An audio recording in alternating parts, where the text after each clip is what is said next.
Peace. What's up with it? Turn it one time for the one time.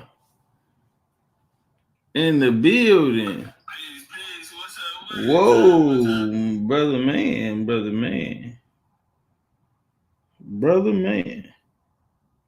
How dare you?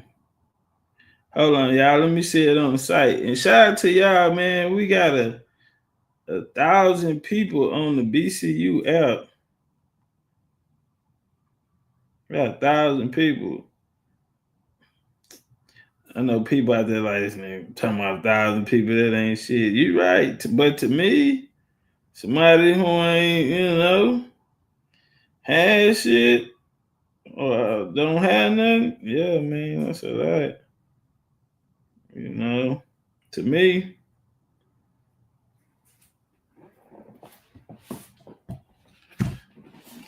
Hold on, y'all. Let me do a couple things. Make a couple changes. Hold on, y'all. Let me do a couple things. What are you talking about? Okay, I see him. Wow. I got my boots on the ground, baby. Hit me one time. Hit me two times. Whoa. I got my boots on the ground. Where them fans at? Where them fans at?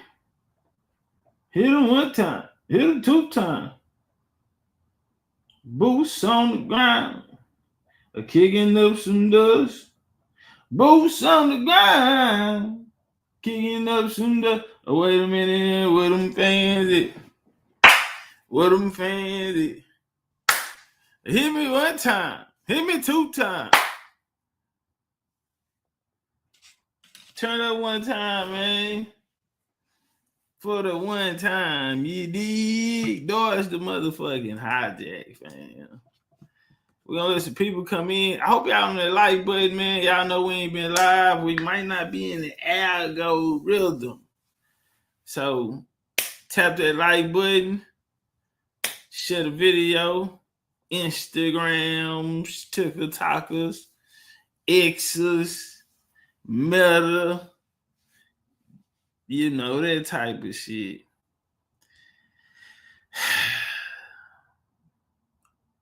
Yeah. It's late. I know it. I already know. They like it late. Y'all already know it's late, man. It is. But I earlier I was like, man, I'm gonna go live. And then I got the look, and then I'm like, look at the time. And and then at the same time, I'm like, fuck it don't matter. It don't even matter, fuck it, we finna rock out. You dig? As long as I got the fam with me, we good. Smoke a wood. It's the legendary Top Cat, and I'm getting it understood. I done popped Trump, Wade didn't work wood. Open up the door. Know you smell the dro. Nigga, I'm taper fade. Back in the days, I wore the fro. Nigga with the boats, talking about braids. I ain't never gave a fuck about shooting or taking fades. Ask by my name. Throw it in the game. Ask from where I came. Chunk my shit up where I claim. Big Indian. That's the business. I chop a nigga head off, leave no witness. Ruthless. Live a nigga toothless. Freestyle out the dome. I ain't in the booth with it. I'm rocking with the crowd. They said, damn, that nigga going off the dome, nigga. Turn that shit up loud. Yeah. Super Bowl Sunday. New Orleans. Nigga said Kendrick Lamar shit was boring. I said, these niggas must be foreign. Or these niggas must be countries woke. Cause these niggas ain't see the game, then they gotta be a joke. Getting played on. Ain't that nigga? Yeah, get my fade on. I need that. You already know what's up. Nigga, I'm from H-Time. Don't ask me what's in my cup. Bitch, I'm lean eyes. Diamond Bling die. My whole team rock. In this Indian game, nigga, if you don't bang, nigga, get about our lane, nigga. Yeah, I'm smoking papers, not Swissers. I ain't tripping. I'm just that type of nigga. I don't fuck with backwoods. Rolling up too much dope, nigga. I can't get higher than the astronaut. Sitting the other day working my pen, had the mastermind. It's 2025, nigga. Yeah, mastermind. Where your plan at? Nigga, where your man's at? Where your supporters? We ain't worried about no fans, Jack. Keep a jack on me, nigga, with a burner. Cause I'll burn you. Cuff your bitch, cause I'm a head turner. Something like that, nigga. Nat Turner. The revolution won't be televised. What Kendrick say, they got the right nigga, but at the wrong time. I don't need no punchlines. I'm gonna tell the truth. Like I said before, nigga, this freestyle. And we ain't in the booth. Legendarytopcatz, they hear the name, you get scary. They like throwing water on the mirror, turning the lights out, screaming Bloody Mary. Living nigga toothless like a tooth fairy. I mean, your drones like Freddy Krueger, maneuver.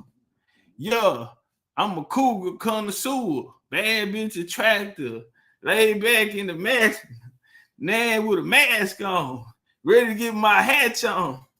That's another scalp. Yeah, that's another rap. I see they pulling in the crowd now, so this flow is a rap. Legendary, nigga, just like my name. And it's Top Gun Mafia, and it's BCU, Indian gang if you don't bang. Hold on, run it back. Yeah. Yeah. And the gang gonna remain the same. You feel me, nigga? BCU, Indian gang that don't bang. Out the down with it, man. Just fucking with it. Just fucking with it. What's up? Okay. We got enough people in here. Digging them blue. What's up with it, man? Y'all seen the Super Bowl? Ooh, them nigga was. Y'all seen the Super Bowl? Look at them T fans. Them T fans. I know it. I know it. Y'all been getting all this help all year with the second team quarterback. The GOAT. Who? Excuse me? Excuse me? Who? The GOAT. Who? Fam, what'd you say? The GOAT. Oh, man, come on. Boy, that nigga looked like Shadur.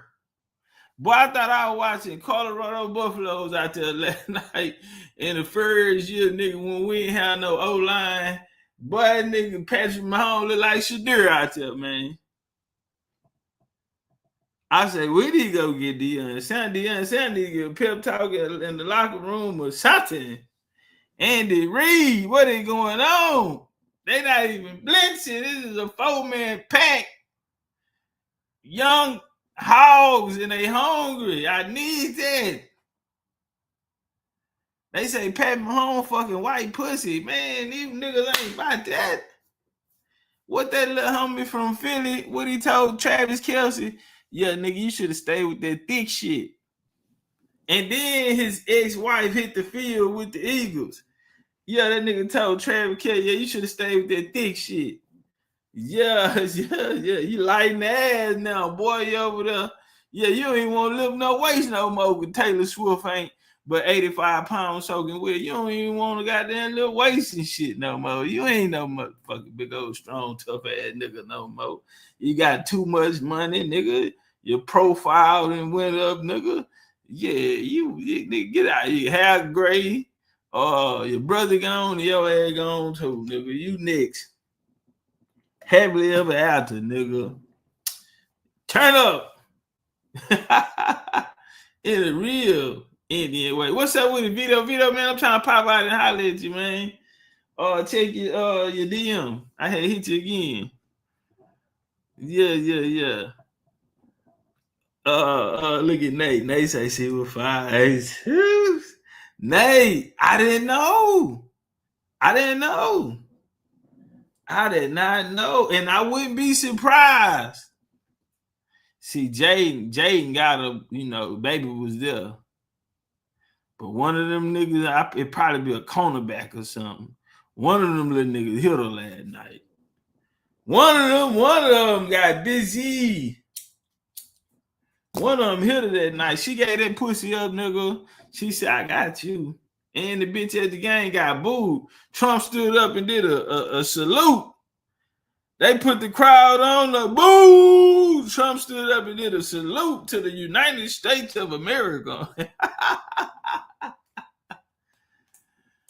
So, yeah, nigga, you got my foot up on the gas, but somebody got to do it. Got my foot up on the gas, but somebody got to do it. Turn the TV out, nigga. Turn the TV. Bow. Turn the TV off. Man, let's get them shares going, man. Y'all know we ain't been here in a little second. Cam say, I had took my helmet out and crashed out. My ex walked on the field, disrespect. Nah, he can't do that. That nigga got $1 billion bitch. Let that hoe go play in the confetti with them niggas. Man, you know how high Philly state tax is. Let her go play out there in the confetti. That nigga got $1 billion bitch. Nigga say, yeah, we whooped y'all out. You did. I'm finna go count some money. Nigga. All that confetti was falling down. That nigga, yeah, them dollar bills. Shit. Travis Kelce like Black Hole. And you know what? I'm Cam, I might fuck your head up with this one. You know, Chief of Chief. Shout out to my nigga Chief of Chief over there doing this thing, man. He coaching. And some of the little homies he coached up got scholarships and offers. And you know, I used to play a little ball myself. You know, one of them, you know, what ifs? You know, what if I had the proper support? You know what I mean? What would I be? Because I ain't had the proper support. And then once I switched schools, it was gang related, and it was, you know, it was so gang related. Like, if you go to the game, then you just a target, because it ain't about fighting. You feel me? Nigga ain't gonna wait till after the game and we try to catch you and jump in. We know your mama and them and all them up. No. It's, I know where you gonna be at that day, and we'll fuck around and shoot up the field. It was that gangster. It don't just get that gangster in Cali. Don't just get that gangster in Chicago. It don't just get that gangster in the Bronx, Memphis, Tulsa, Detroit. You know, these different places. Nah, man, Ace Time, bro. It will turn. I seen the little video. They had some homies on there, and they were some Hoovers. And I know the neighborhood that they was from. And I was listening to them. This not take nothing from nobody, but how I viewed it, it was a lot of different, you know, Houston's so big, you got like 5 cities in one. Keep it gangster. So with the gang culture, it wasn't the same. It wasn't I can't even say it wasn't too many people who banged like we banged or had that experience. You know what I'm saying? Like, and I can say that because I know a lot of them. Like, y'all know, like, rap niggas like South Walker. I remember when South Walker and them was doing their thing. They was way on the West. I remember that shit, Trey Day, because one of my white boys, he had won a set of swingers that day. And he came back and sold them to me. And my homie E, he was short on cash, so I told him come ride with me. A lot of them niggas do that. You know, they want a money play. They want to come forward with the kid. I'm like, come ride with me. I'm on the run at this time too. And white boy go to Trey Day. That's when South Walker allegedly, you know, shot that motherfucker up.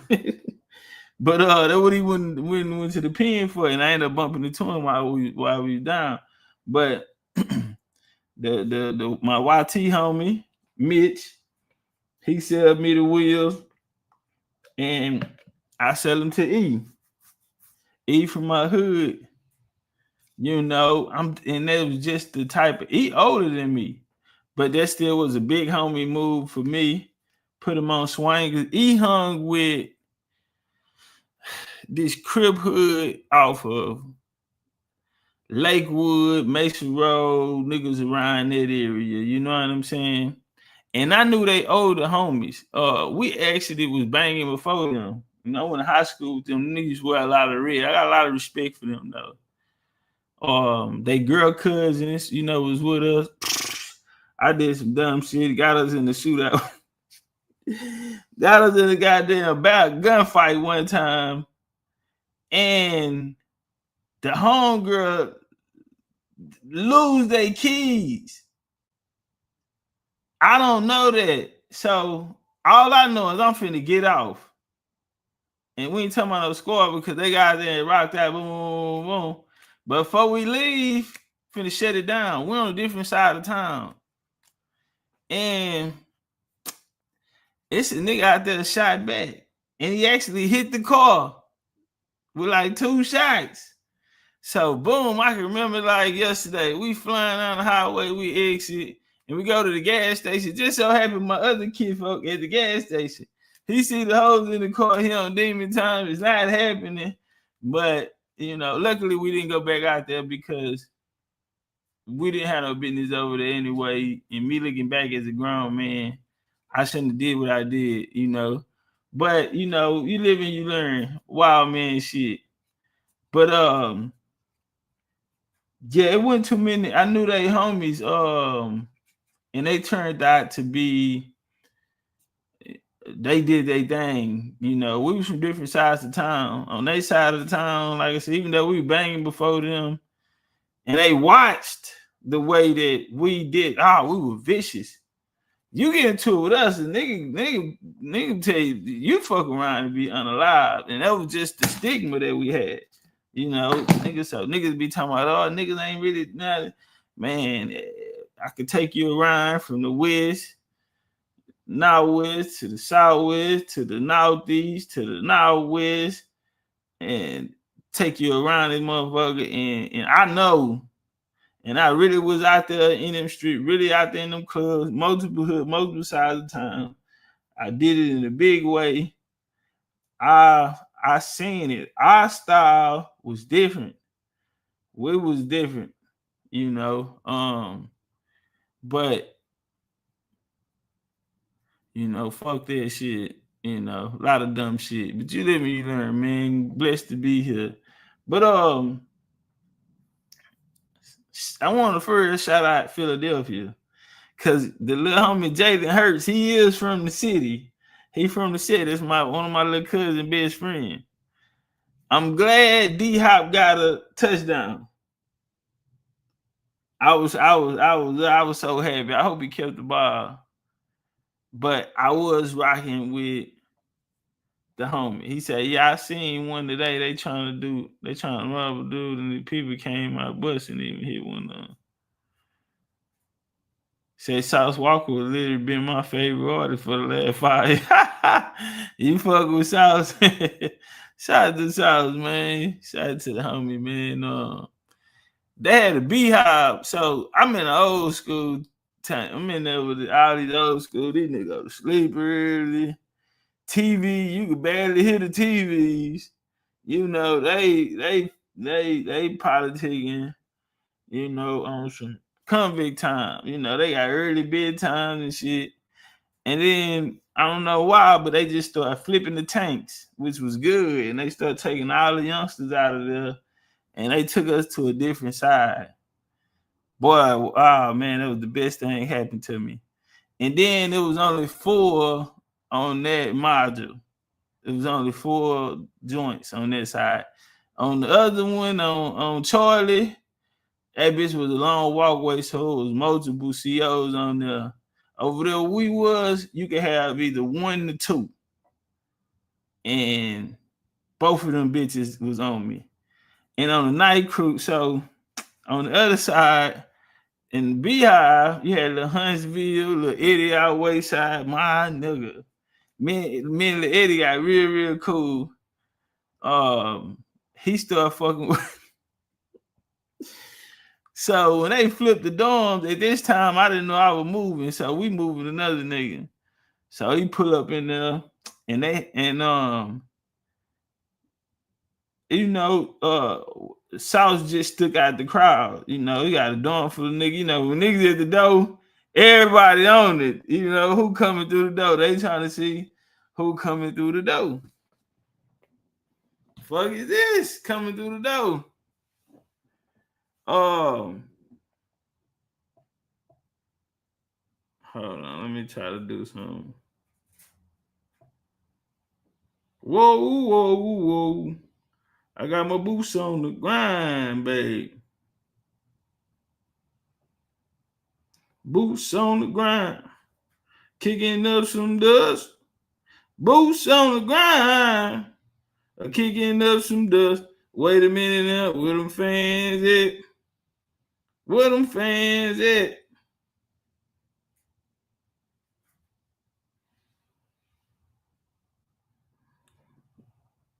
I got my boots on the grind.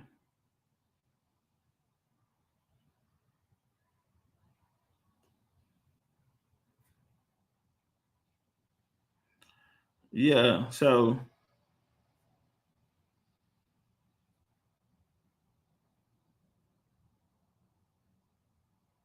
my bad, fam. I'm over here looking at my shit. I'm trying to see what the hell is going on. I don't know. My phone been tripping though, and I don't like it.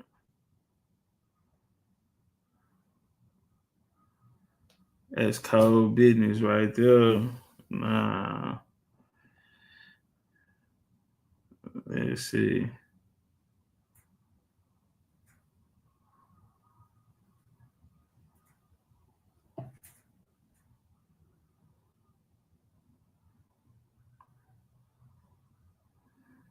Give me 2 seconds, y'all.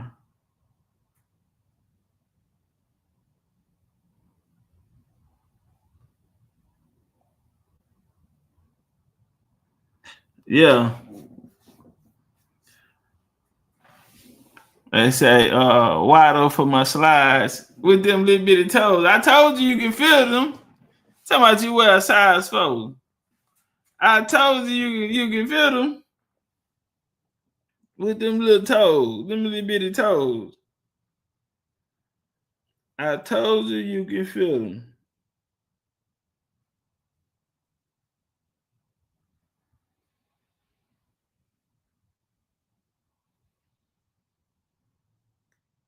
Man, that's crazy, fam. I don't know. I'm gonna have to try to figure this shit out later.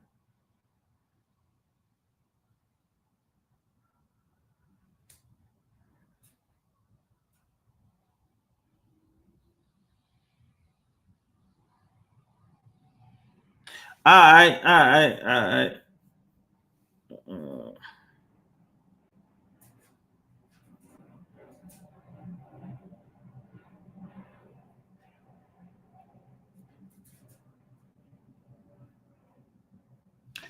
All right, cool. Yeah, we gonna blow through this here, man. We ain't gonna be here all day. I know it's late for y'all. It's late for me too.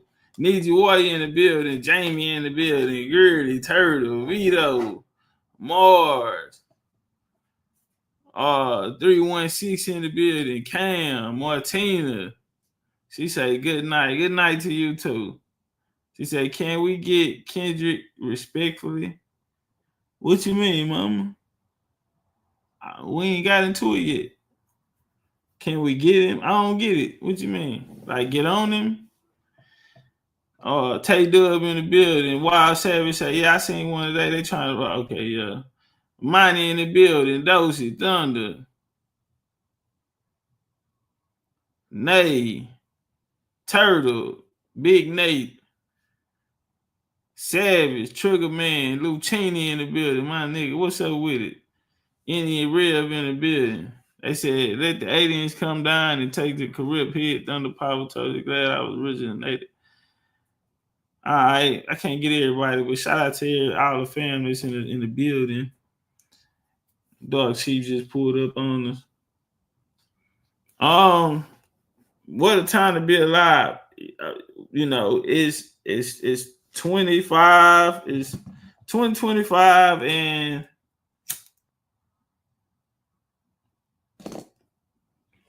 it's turned up. What's up, Sugar Bell? And it's been turned up, 2025. What I see, I'm gonna be honest, it's not a Trump thing. Somebody left something in my comments on some, like I'm a Trump dig rider or something. I'm a square business nigga, but sometimes I troll. I have a sense of humor, homie. I do understand my value. Everyone is not here for the same reason. When I started my channel, I was on boxing. First, I was doing hood stories, kingpins out the game. Then I even did some content, in the community. Man, I done did all type of hot shot shit, and I was gonna show niggas about the hot shot game and all type of shit. Now I used to do lives 5:36 in the morning. What couldn't do it yet? My cousin know. I can't remember the times, and then I come back after 9 because he, I'll watch his show, and yeah. So entertainment has always been a big part of it. So somebody came on there, you feeling me like this and that, homie. I'm not on no politics, nigga. I didn't vote. No knocks to nobody who did. I'm just saying I didn't get done. So I'm not really on that. And you got to understand something about destiny. Our ancient ancestors, they didn't believe in, how can I say that? They believed in transitioning. I fuck with reincarnation. I understand old souls. I can meet people and tell if they're new soul. Not that you don't know creepy shit. We're not doing that. But you can tell the difference. I'm an old soul. That's why I'll be by myself. Dolo. And be having fun. I'm enjoying myself. I'm at peace. Old soul. I done it time after time. What a time to be alive. And I say that because a revolution is happening. A universal revolution that is backed by us. There has always and always will be a war between good and evil. Always. There's always going to be a war between good and evil. We have been hit over the head on some Hiram Abiff shit, and we lost our memory. We're in a day where we can control our own destiny. Now, are we going to take full advantage of it and the potentials and the talents? You got to understand, you wouldn't be errors for you wouldn't. A lot of the people who are, many are called feel chosen, but a lot of people are chosen or have chosen and made a covenant to come back at this particular time. I used to throw my hands up all the time. Why they got me out here with these niggas? This shit is no contest. But it's a gift and a curse. And then I have to think about it on the flip side. Did somebody choose for you to come back at this time, or did you choose, nigga? And if we keeping it gangster, homie, you fuck around is the one who made the choice to come back at this time. And since I came back at this time, yeah, things wasn't gonna be in the right condition. Yeah, I was in a situation in an environment that was not used to winning. I'm just gonna be honest. It wasn't a winner. It was lack of leadership, and I hate to say things like that because I don't want people to feel like I'm putting them down or nothing like that. Because me coming in the game with no experience, but I had a different vision. I had a different purpose, and since I'm being put on assignment, you know, by my family member telling me, you know, if she don't do it in her lifetime, then, and if I don't do it in my lifetime, then my daughter would do it in her lifetime. So it's things like this. It made it personal. And so when we step on the battlefield, we may not be fighting for the same thing. We may not have that same passion. It may not be the same. I always tell this story, man. We had rocked out in the morning. We rocking, and I was mad because the night before something happened, some Indians had got down on. Mind you, I didn't even know these Indians, and you know, they had packed out some. You know, I don't even remember the people's name. You know what I'm saying? They were content creators from somewhere. I guess they was whoever they was from wherever they was at. I get news, you know, I'm up early, tripping. And I was up early. And I was just catching them one by one. So probably by like 9:30 that morning, I had got by like 4 or 5. So when everybody started coming, I was like, yeah, shit, nigga, I'm out, nigga, my hands out, my knuckles are already dirty. I'm already been maxing them hoes out, nigga. I'm on it today. Everything getting pushed on. And so, you know, that was just my mentality, you know, giving the curse, you know, but speaking about this era, there are, I don't know if y'all familiar with star seeds and things like that, or y'all are into, you know, the star seeds, or you know what I mean, these souls that travel together and come back and, you know, reincarnate. So you got 3 different cycles, 3 different dimensions. You have of course, you know, the famous one is the soulmate, but you also have a soul family who you incarnate with. So when you incarnate, y'all incarnate at the same time. So this could be a favorite cousin. This could be a sibling. This could be a you know, a good friend. This could be someone who was close to you in past lives, and y'all incarnated right on the same time. And some of the signs to point it out is you would meet people in your life, and y'all may separate for whatever reason, but some kind of way y'all always meet back up. You know what I'm saying? This motherfucker always come back around some kind of way. They got your number some kind of way. Y'all bumped into each other or something. But just through your journey, your process in this lifetime, you know, you meet them a lot. Those that's you and your soul family. Then you have soul mates, which is exactly what it's called, a mate of the soul. Now, it don't mean who you fucking. Now, you do have that type of soulmate, an intimate soulmate.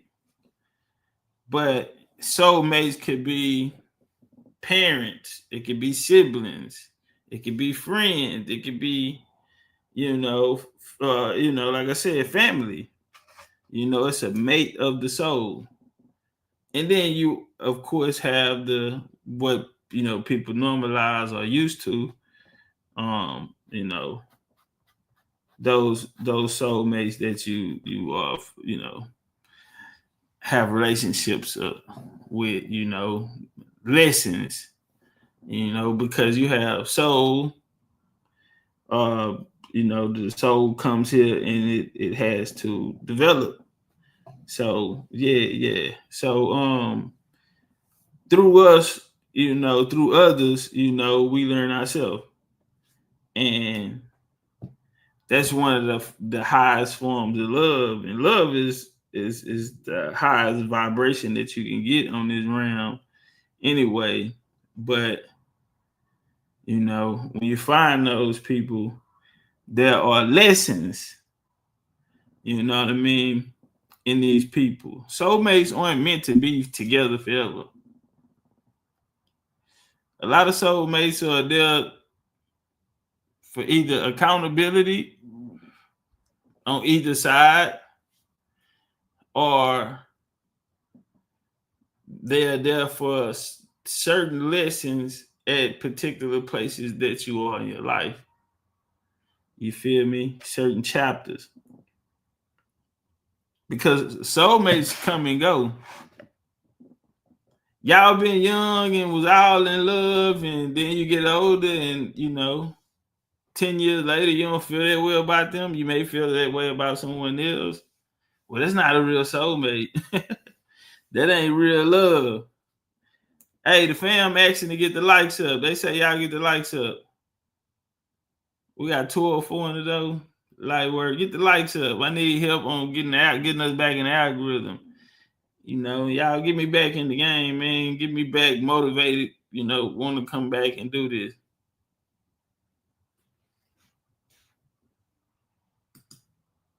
We got a lawyer in the building. Hey, fam, we ain't on that today, brother lawyer.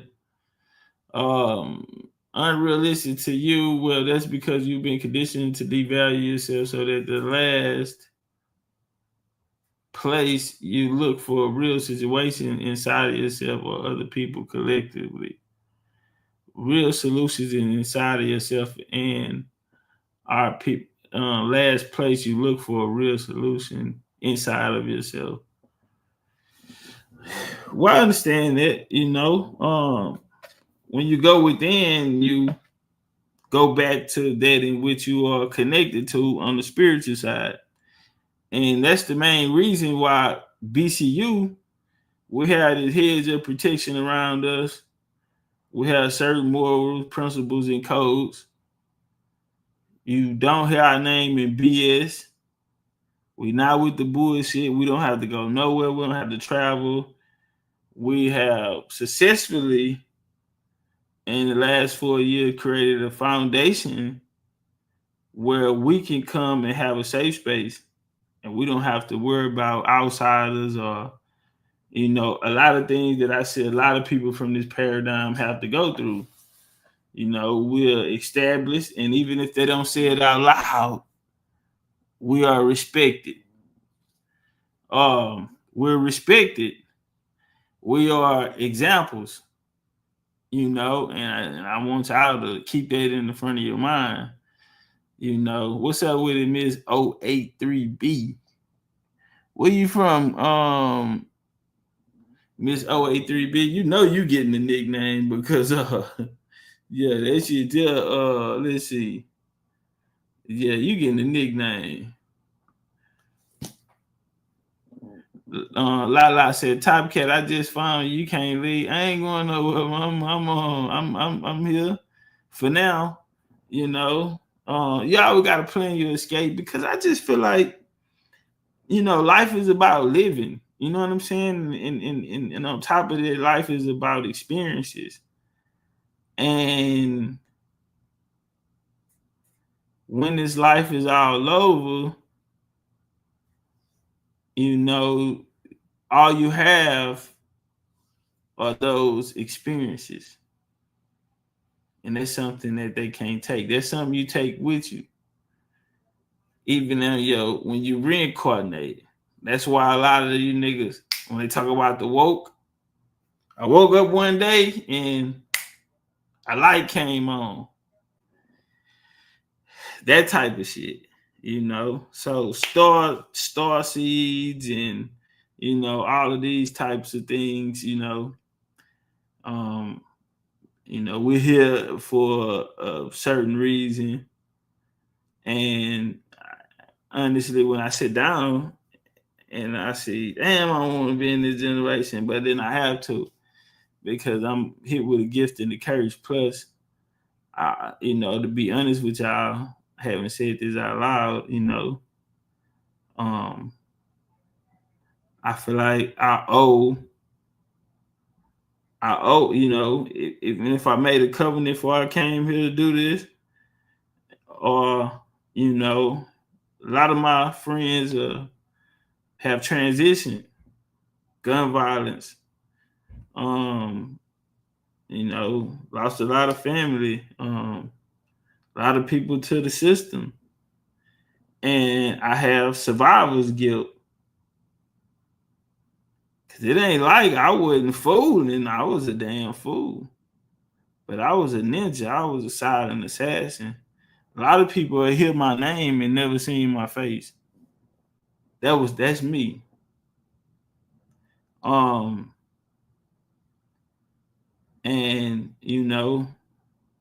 plenty times, I told y'all already shit. 3 birthdays in a row. I can tell you the times when the walls go up. 3 birthdays in a row. I almost was unalived on 3 birthdays in a row.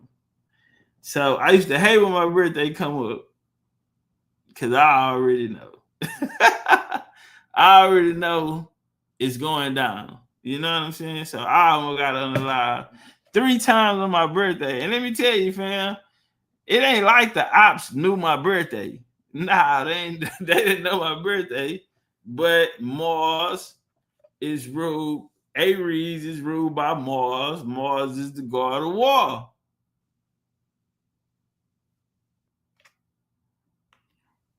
So around my birthday time, it's up, always. So, I do, have that what they call survivor's guilt, wondering why it's not me. Even the night my older brother got killed, you know what I'm saying? I pushed everybody to the back, and I nigga say, nigga, what's popping now, nigga? And nigga, I pushed up to the front of the line and pushed everybody back and got up close on homie. So after the shots going out, boom, boom, boom, boom, people behind me hit. Different little shit, you know what I'm saying? My own little rendezvous. The cops almost unalived me one time. I remember I had just signed for papers. And I had just got through complete my case, which was a mess. I went through this shit 11 months, and I'm going to tell you a crazy story. Where a nigga tried to make a citizen's arrest on me. We're going to get into the bill. We're going to get into the bill. Y'all make sure y'all on that like button. I think that's the most important thing. And so the homies come get me. My brother is real big on me. I'm facing 25 and facing 25 years. And then on my sentencing date. So all that's over with. You want a trial or you want doing it? I done paid all this money, $100,000 bond. Came to court later, gave me a $90,000 bond. Ancestors stepped in. But so we leaving out. I let need law, so they got little security and all that. And man, we leaving out the gate and the law block us out. And y'all know, the fellas know this here. Back in the game, remember we was riding and your ass in the back seat? What we do? We're going to put you in the middle. Nigga gonna stand out. I don't give a fuck how big, if you big or little. The littlest nigga will get out and say, if they was in there first, your ass got the middle. So this day, I got the middle seat. I ain't fucked up by it though. You know what I'm saying? So, boom, I got the middle seat, which turned out to be, you know what I'm saying, all right. So, I'm the drink man at the time. You know, I was known for having it all. And man, I can name so many names, you know, from the game, from Houston. I'm not, you know what I'm saying, who major figures, you know what I'm saying, like, you know, and I was a youngster, you know what I'm saying, but, you know, I was the old man that day, so I had a little, you know, some toys for the party, and then I'm finna fire a blunt. I get it now. We leaving out the gate. I fire a blunt, and my younger brother is sitting next to me. He grabbed a blunt out of my mouth, out of my hand, and eat it. What Kodak Black said, I knew the perk was fake, and I still ate it because I'm a gremlin. Yeah, little homie got on gremlin time, but he was thinking fast. He grabbed it, boom, he downed it. So the cop pull up to the window. The homie asks him, Poyo say, hey, what you pull me over for? He say, suspicion, motherfucker, and they get out. So they popped those, and it was this blood nigga next to him. He was riding passenger. That was Poyo cousin, Poyo Hoover, and his cousin was a Pyro. His name was Black Magic. So when they pull Magic out, they put it. I'm talking about as soon as they pull him out, they put him in cuffs. That is not a good sign for me. That's not no good sign for me. So boom, by the time he get to me, you know, these niggas just letting them out, letting them cuff him. I don't know, it's some little energy come over my body. You feel me? I'm in survival mode. So when I get out, and I'm sized up too, I had a little size on me, which didn't work in my favor because I had to run for a long little stretch. So boom, Cub pulled me out, and he tried to go for the wrist. I said, hey man, what you doing, man? I live here. You can't do this shit. I live here. And so, boom, right there, I kind of took him off his game. He like, you live here? I'm like, yeah, I live here right there. And I point up. And when I pointed up, he looked in the direction I pointed. And I hit his homie. I looked at like Barry Sanders. Nigga, I looked at like Saquon Barkley out there, nigga. I went 1, 2, 1, 2, bam, bam. And I split through the middle of them. I shoot across. And I'm trying to get in this gate, it's locked. I run down the side of this thing, no exaggeration, it probably was 150 yards. Get down to the back, they got bushes, boom. I get the 2 paints out of me. Now I'm going out, I'm trying to reserve my breath, but in my mind, every fucking unit is on the way. I hear tire marks. Nigga hit the corner. Over there, you can only have Comcast cable. Well, the goddamn Comcast cable man attempt to do a citizen's arrest on me. Man, nigga pull over to do a citizen's arrest, man. Nigga, if you don't take your ass to work, boy, man, Cub pulled over. So I'm running. I'm trying to reserve my win. This nigga then slab park. In Houston, we call slab park, you just take over the street. So bam, he slab park in front of me, jump out. He grab a crowbar off the back of his truck and he bang it on the ground. And I can see the sparks fly from it. That was a real deal. That ain't that aluminum shit. That nigga had that real steel. Bink, bink, bink. Hey, the fucking cops are after you. On everything I love. You know, I ain't gonna lie. I had a nice little knockout spree going. You know, I ain't gonna cap. I had to put you down, put a nigga out. I had always been skinny, so around this time, you know, I'm steaking potatoes and you know, I'm a big boy at this time. Said I was size 44 in the waist. Dig them blues.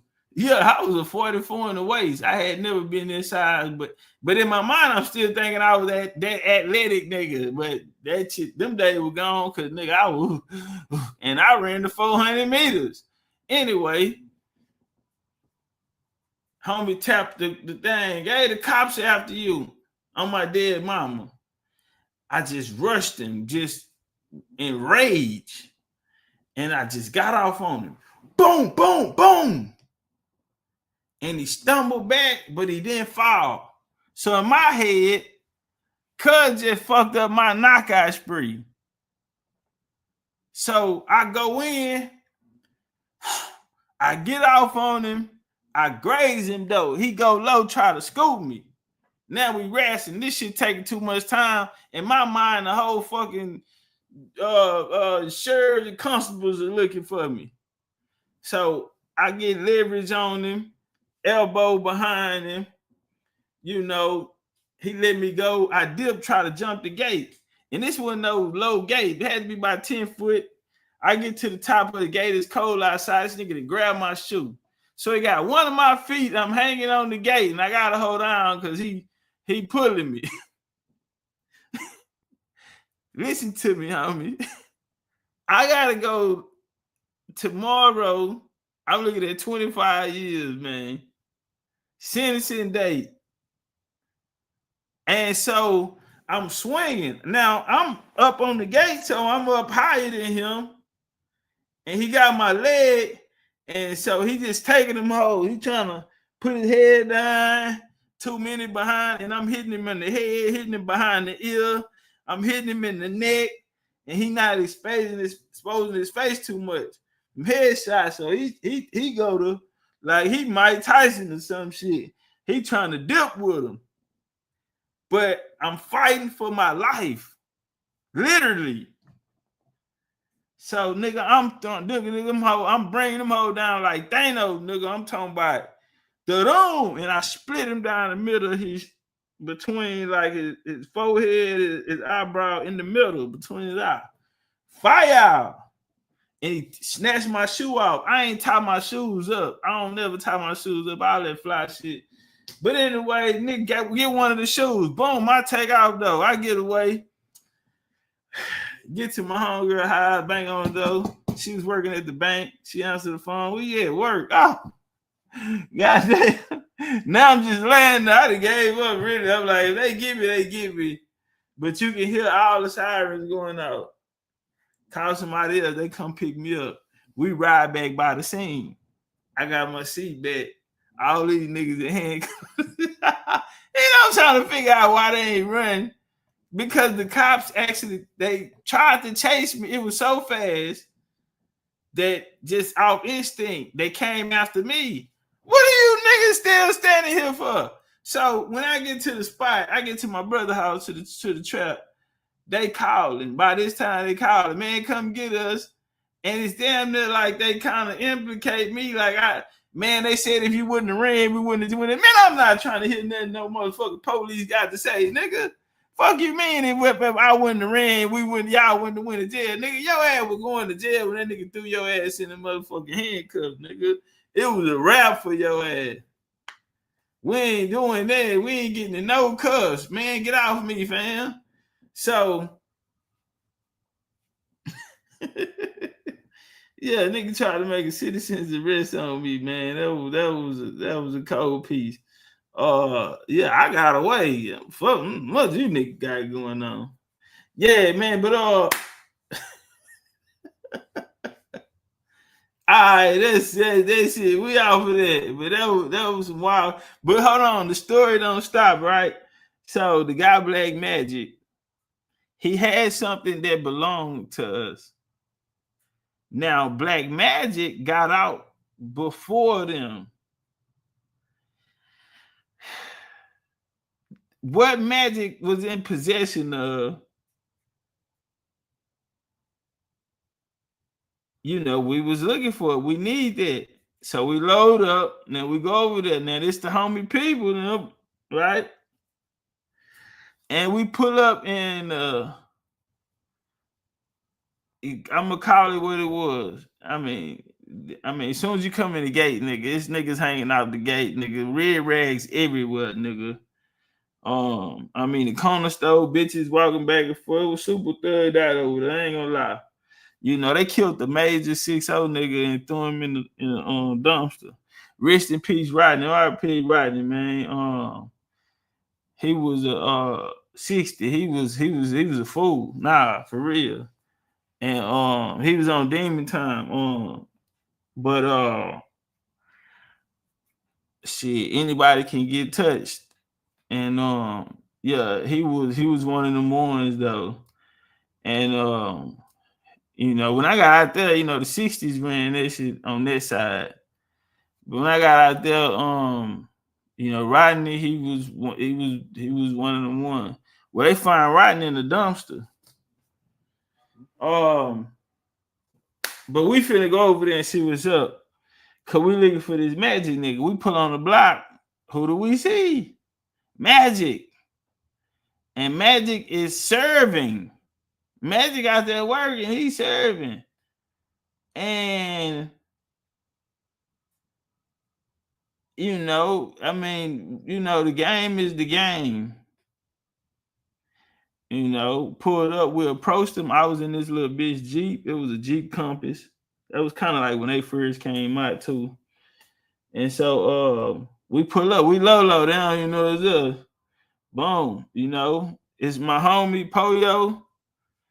He kind of got us in that situation, did his people, you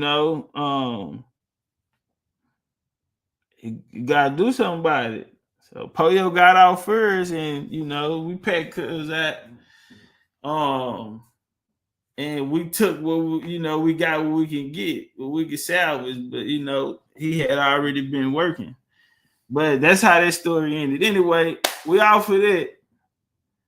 He said the parents still have a seatbelt. They found which one had the seatbelt on? What's up with it? E-Rock in the building, man. Turn it one time. Fifth Ward boys in the house tonight. Tell them to get away, nigga, balling and wrestling. Fuck struggle. Yeah, they gonna turn it up. Rock gonna take a nigga back to the skate ring days, man. Lockwood skate ring days, man. I don't know, man. Rock, I don't know what kind of chili they used to use. Man, I still ain't had no motherfucking hot dog. See, back in the game, we so done out. We used to have all our birthday party at the skate ring. We go to Lockwood. But they had one night, and it's called, what was it? The Lockout or the I don't know, that bitch go dark. You skate at one period, nigga, at a certain time, all the lights go off. A lockout, a blackout, one of them. So what we started doing, my kinfolk and them stayed right across from the tracks, his daddy. So we'll just leave from over there. So what we started doing was we started putting combination locks on our hand and put a sock on that motherfucker. Cause you finna get down. That was back then. That's like the house party vibes. Bitch come over there and dance on you and roll you up. And yeah, they don't even do that no more. Yeah, bitch over there roll you up, tootsie rolling on you and all that type of shit. But we kept them locks on us. Later on, man, one of my little brother, one of his best homies, little Benoit, man, out Hardy Street. Real nigga. Benoit, he ran with my little brother real tough. Both of them niggas were ignorant. But they was beefing with some niggas from the stead. Homestead, Lakewood nigga, Mason Road niggas. And it was active. You know what I'm saying? But I was fucking with both of them. I was able to, put my little 2 cents in on that. Another one, a crazy one. Bitch broke a bottle on my head one time. I ain't even had nothing to do with it. I'm trying to break it up. Bitch hit me with a bottle. I just shot in the air. Boom, boom, boom, boom, boom. Cleared the whole. The fuck? But yeah, I used to go down, man. R&B or the Green Stove, nigga. had the summer sausage cheese, hog head cheese, nigga. Them days, nigga, Birch, nigga, man, say. Shout out to my nigga Michigan Greg. He was actually from the hood, and I knew his wife. Keep it gangster, right? She came and picked me up. My little cousin was cool with her daughters. She came and picked me up. I'm a young nigga, right? And she was a dancer. She picked me up. She took me to the little Mexican hotel. And it was over there like Homestead and Tidwell. So y'all know it's Dolphin, Licks, all this around. So it had the little jacuzzi in that bitch, the little mirror on the top. And she was a Mexican. Why I get in there, my dick ain't get hard. Yeah. I'm glad though. I ain't fucked up about it. I was in Burn getting some beef tips and rice and cornbread after that. And here come my SA partner. He was older than us. He used to do tattoos and shit. My nigga Big B put me down with him. You know, good dude. Real good dude. He said they lock in. Man, Shay, those was the days right there. My nigga Prince Billionaire 50, man. Jay Prince, brother. We had cornbreads one night. He done passed us an Asian hoe. 50. Them niggas out there shooting with crook dice, right? So first off, we too young. We pull in. We gotta hide in the trunk. Niggas bring us in the trunk and got the knock going. Man, we in the trunk, but we ain't got no ID. We too young, so they niggas done threw us in the trunk. But they need us out there because it's gonna go down. This is nigga, it was super gang related in Houston at this time too. And then we out there on the south, so my little kinfolk, little Riley badass out of Backstreet 213 Rilo. Shit, that nigga got ankle money on right now. I just be shaking my head like, goddamn, Rilo. But so we jump out. Nigga, they park right outside the bad hoes. So all the hoes see us getting out the trunk and they laughing. Look at them now, getting out the trunk. And so it looked like either we ain't had the money or we went too young enough, so we couldn't even holler at them hoes. But little Rilo, man, he back there breaking them niggas with the janky dice. Prince Billionaire 50. He down with it. So he tosses a hoe, an Asian hoe. My partner, he from Mason Road. This nigga, he don't want nobody else to fuck, so he take off with the bitch. We get a phone call probably like 4, 5 that day. Nigga wake up in the morning. The bitch left him on Southwest Freeway 59, nigga. I'm talking about just nigga. He in the passenger seat sleep. Bitch done robbed him for everything. Nigga left him in there. Fucking with 50. Rest in peace to my nigga, man. Yeah. And the nigga that unalive 50, we went through a war with them. My nigga in the chat, I got one of the homies in the chat. He know the nigga. You know what I'm saying? Back then it was wild. And that little nigga there who I'm talking about, he was getting some stripes, but when he went up against us, it was, you know, they took major L's. And I say that nigga, I gave him a pass. Rest in peace to my nigga Big Romy. Cause I used to fuck with Big Rome. Other nigga, you know, the niggas went bad, but man, they caught him. I'm in the car. And me and Roman in 8th grade, we fucked around tough. And I'm like, man, y'all don't do it. And they was like, nigga, get your ass out the way. And I can only say one of them. They got the other nigga, but yeah, that nigga had something to do with my nigga Prince. Yeah. In the real Indian way. Now his sons, them niggas grew up to be some goddamn fools. They came up under me. So if you see on my hand, I got bang bang. That's what they got on their shit. Bang, bang, 300. You know. Shout out to my little niggas, man. Some of them niggas, they fucking with the hot shot business now, man. You know, trying to get their own little shit going, man. Do something. You know, they got kids, niggas growing up. Niggas over 30 now. You feel me? Gotta be responsible. But yeah, niggas went through some wild shit. H-Time, lovely place, man. Not the Mardi Gras, but the rodeo coming up. And the rodeo finna be turned up. You know, I ran across this TikToker today, man. And she always be dancing. She always be dancing and doing line dances or whatever. So she like, hey, where y'all from? Like, I'm Houston. She's like, hey, we're gonna be down there. I'm like, bet. Because in this little play that I want to put together in Houston, like a big rodeo, you know what I'm saying, just for the culture, you know what I'm saying? Because we cowboys and Indians. So Thompson Bucket, who is it? So, okay, you talking to Book. Yeah, so she said, you in Houston, well, I'm gonna be down there in a couple weeks. Bet that. So they coming down here for an event. So it's some people that's putting together the event. I'm fine tonight. And we might need y'all Indians to pop out too. You know what I'm saying? Bun B getting a lot of backlash. You know, shout out, like I said, my nigga Sauce. I did time with Sauce.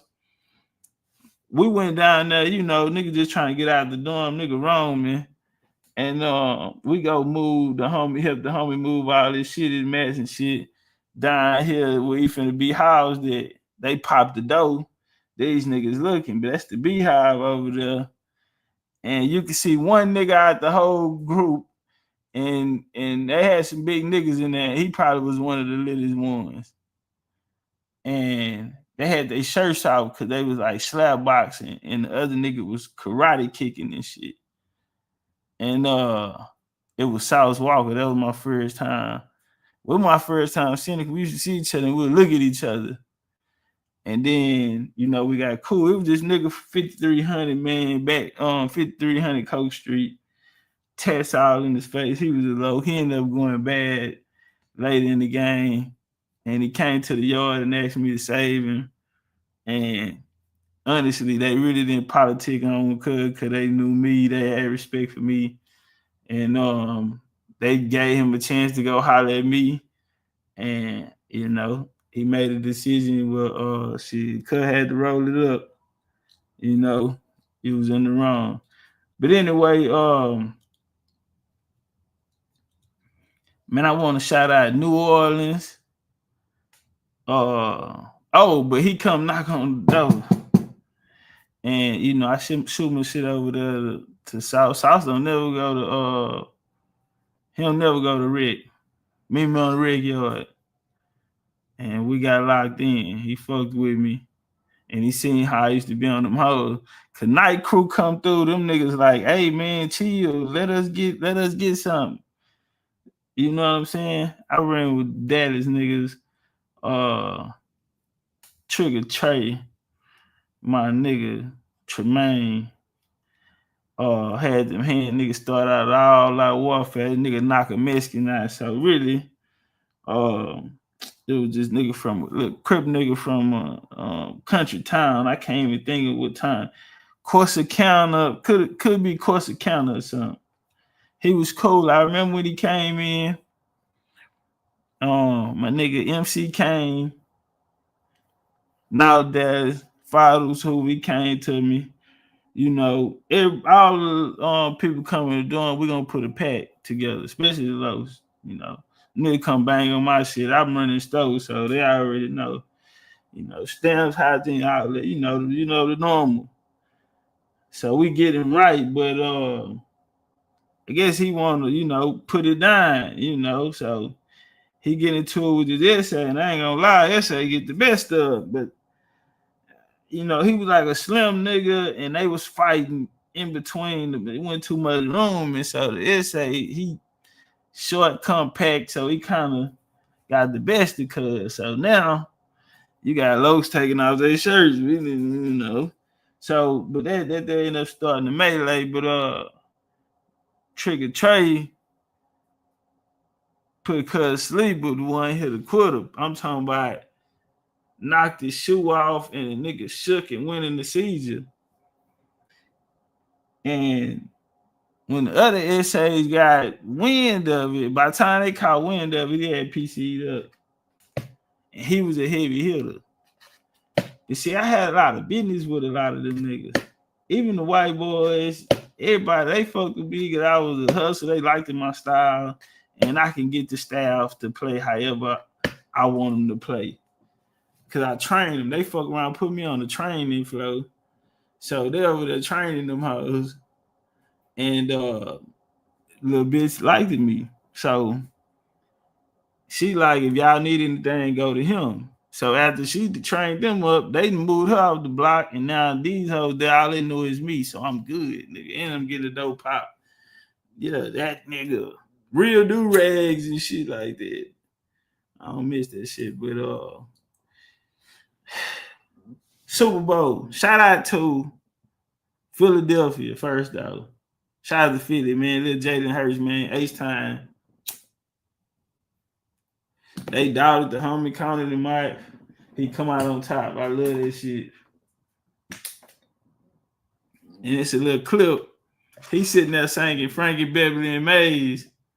You feel me? Happy feelings with the trophy. And he blowing a cigar, you know, just looking down on the game, just everything, letting it process everything, you know, it took to get here. Shout out to little Jalen, man. Known him since he was a little youngster. Him and my cousin, best friends. That type of shit. Secondly, shout out to New Orleans. New Orleans, y'all did y'all thing, fam. New Orleans, shout out to New Orleans, man. New Orleans, you know when they got to New Orleans, automatically they was family. New Orleans got that atmosphere. It's a place of its own. You don't get that feeling nowhere else. And I guarantee you some people that never been to New Orleans before are like, I'm coming back. Or they caught that experience and they may feel like that's the everyday experience. But man, when you talk about a prideful people, and then you match that with like a Pennsylvania people, like a Philadelphia, you know what I'm saying, who also are proud and culturally cemented on this continent, you know what I'm saying, for producing, you know, real stumped down people, man, and great minds and good people in general. And, you know, they shit out, you know, they got their own type of shit going on. And their resilience and all of that. Shout out to them, did their thing. But New Orleans, it was so many things, homie, that happened in that one night. Now we know that they use these huge events to do rituals and open up portals and shit like that, and to push out manifestations and, you know what I'm saying, of they programs that they trying to push. And they use the energy of the people. A lot of people was mad at Trump inauguration when he brought the band from Mississippi. Trump brought in a band from Mississippi at his inauguration to do his thing. And that was dope to me. Now, at the Super Bowl, what do we see? Trump going through legislation issues, and the conversation is about us. a lot of people that didn't know, and they're saying they need the Supreme Court to come up with these 6 words to say what they really truly mean. But we ain't heard nothing back from them on that. The moves that they're doing, whether it's, the drain, get the bad people out the way. Within doing that, you have to reveal what has been taking place in the dark. Now, with revealing what took place in the dark, what happens is on the other side of that, homie, is the truth. And in the politics and government of people, systems are in place. And in order to break the cycle of this system that has not been good for the people, the ways they're using this is ran off of laws here, and they're going into the legal work, and we are the source. While you read it, it sounds like they're only talking about us. Trump been told niggas on his first run, Black Americans built the White House, and they really should go back and look at their history. He told niggas. There's things out there that people know. You feel me? So niggas talk out there, we know who we are, we know who we are. While they breaking down this joint here for the Super Bowl, which was good, Trump flew over the Gulf of Mexico at the time. The pilot, like, y'all look out the right side of the window. This is the Gulf of America. Trump signed it. He had the Super Bowl. It been a big fuss. Oh, they ought to let Lil Wayne, this is this and this is this is this. But it's a new day, though. And it's a 9, which means a year completion. And through these couple weeks, what Trump and Doge and their circle have been bringing out the truth that's been hidden in the dark. And then on top of that, they go to one of their main rituals, the Super Bowl. Oh man, it's like being in the Colosseum in Rome. And they pick a little homie named Kendrick Lamar to keep it gangster. Louisiana people like the jig, they like to dance, the motherfucker can move their feet. But Kendrick, just like Donald Trump, when they came in, they hit the ground running. They had a plan, they had a vision.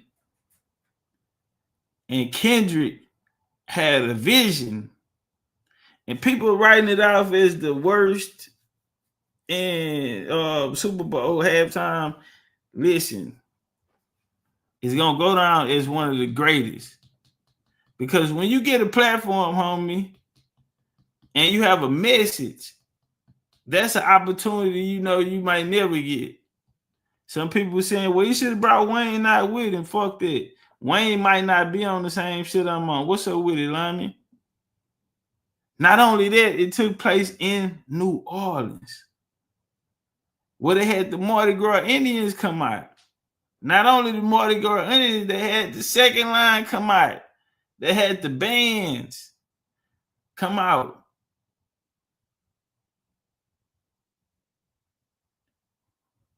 And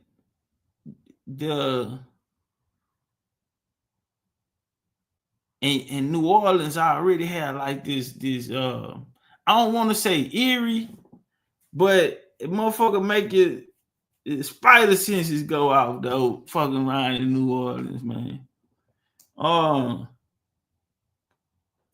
You can feel it. You know what I'm saying? For that message to be presented there, on that stage there, where niggas conjure energy. You had a lady in the they got a clip of a lady in the watching the game who got a voodoo doll of Pat Mahomes and she poking it with a needle type shit. Yeah. That was cold. Talik say the Indian princess design. Oh, that was super dope. I showed that to my little girl today, and she was like, she beautiful. So I picked my little girl from school. She like, cause she in the band, you know. So she just got signed in the band, and I'm telling her the cultural things and why it's a good thing. And the music teacher come in with feathers on, right? YT lady come in with feathers on. And she say, it's Black History Month. And, I'm wearing the feathers to represent my Cherokee ancestry. And then she goes off to say, I don't look like it. And my daughter said, the kids respond and said, yeah, you don't look like it. But she said that she had an African American grandparent who was a Cherokee. So, my little girl couldn't wait to tell me that. So I say, you ain't telling you a Cherokee? She was like, I was supposed to. I was like, I think it would help. She was like, noted. So I guess when she go back, she gonna go put her game down. But I had to get her right though. Yeah, I had to get her right though, and let her know how to come when she come with it. We ain't banging and set tripping, but we gonna come in and rep the set too and let you know, we standing up, big old Indian business. But that was dope. The symbology to have the president there, why this took place.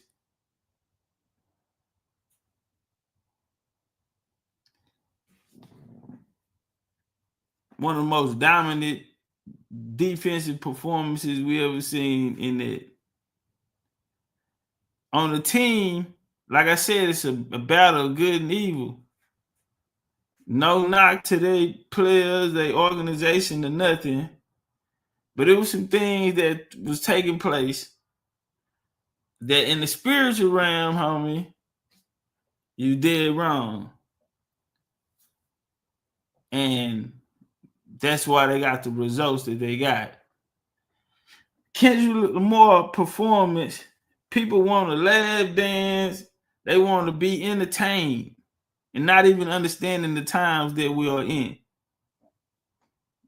Kendrick say the revolution will be televised. The revolution will be televised. At the beginning of it, the lights came on and it said start here. And guess what? Uncle Sam pop out. Not in representation of the YT Uncle Sam. So let's rewind it. You got second line. You have Mardi Gras Indians. You have just the culture and the aura of New Orleans on top of it. You got the Eagles against the Chiefs.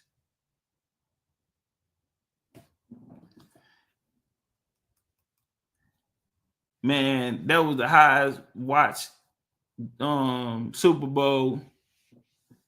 And a lot of those songs, yeah, I keep it gangster. A lot of niggas in the South, we don't know them songs. But he came out there with Black Sam, Uncle Sam. This is the real representation. Family, when you looked at it, didn't he look like him? Didn't it fit? It fitted. Now I ain't talking about the glove OJ had on, because this one right here really fitted. You know what I'm saying? It fit. And that was the dope part. And it said start here. They draped in red, white, and blue. The American flag. The set was a controller. Big Sam say, do you know how to play the game? Do you know how to play the game? Man, that shit was genius. And then you have the most powerful world leader in the world has had to sit back. Trump no dummy. These people coming from these clubs or secret societies or know the things that most average people don't know, the exoteric version, you know. And he coming from an esoteric version where you have to be in the circle to know. Everything had a meaning to it. From the timestamps, check, to the messages. And at the end, the homie said, turn the TV off. How you turn the TV off? So it's got the game. And it's showing how it's being controlled. What you turn the TV off with? A controller. Man, that was dope. Now when Citizen came out, if this world, hey, I'm a new living age, I be like, that. You feel me? That type of shit. But double salute to K Dot. That nigga to put himself in the history books with that, you know. But I think that energy, and it was good to have Philadelphia coming from up there, whole different lifestyle, cultural shock to be down there in New Orleans, a place of hospitality. And see, this is how it used to be back in the game. Man. Yeah, I wish I was there. Because that was, you know, that was a once in a lifetime. But it's moving towards, you know, where the cycle we going into, homie. Like a lot of shit ain't all good. A lot of things are changing. You know, a lot of people changing. Um, a lot of things that were said to be prepared for, you know, amongst us in the future, homie, and we ain't, you know, making no, you know, we're not putting our shit together. We're not organizing well enough. So, I think, you know, we're in the 9 year, a lot of things come to a close. You feel me? New cycles begin. So, parts of you that no longer serve you or that's in the way of you reaching your higher self, whether that's removing motherfuckers around you, whether that's taking the leap of faith on things you've been wanting to do and being stagnant on, to actually taking a step forward, you know what I'm saying, one day at a time. And I guarantee you're gonna get across the finish line. You know, if the turtle can do it, you can do it. You dig what I mean? But and it's a marathon at the end of the day. But the corruption that had been found, it was impossible. You know, plenty of people made jokes about how broke we were. You know what I'm saying? In that era of the DMs. And we look up and, you know, this is coming from the 60s, homie. 1960s. So it's like this ending of a cycle, the exposure, a lot of those civil rights activists are transitioning to the other side. The Democrats, people who had got so fat, so full and comfortable, let their guards down. And it's not just man, it feel like it's an And a lot of people, you know, from this American Indian side, we've been out here calling our ancestors names. Niggas been putting in the universe that this is our land. And I mean, when you're doing that so many times and so many different people doing it, homie, the universe is listening. That's one thing. We gotta know. Shout out to Need You. Appreciate that love in the super chat. Hey, y'all, look at it. They took my cash up. So if y'all want to support support through the super chat, you feel me? Show me some love, you did.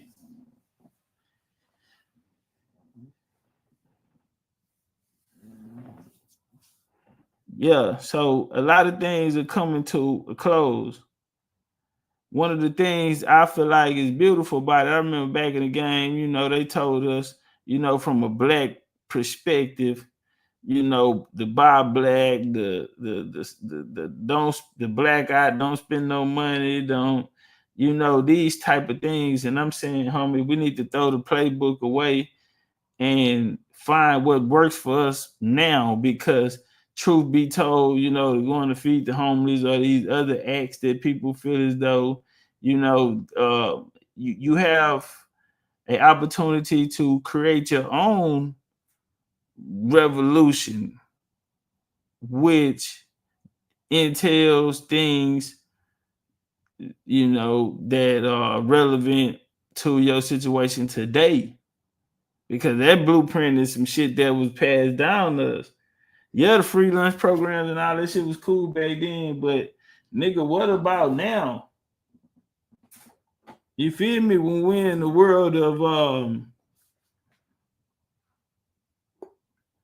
we're in the world where it's a reset that's taking place, and everybody can't go, and that's just the fact, you know. So it's a reset taking place right now, and I do feel like this American Indian paradigm and us calling on our ancestors, but there's a lot of people out there who are smutting their ancestors, who are disappointing their ancestors, because things that can make us powerful, they are actually making us weak.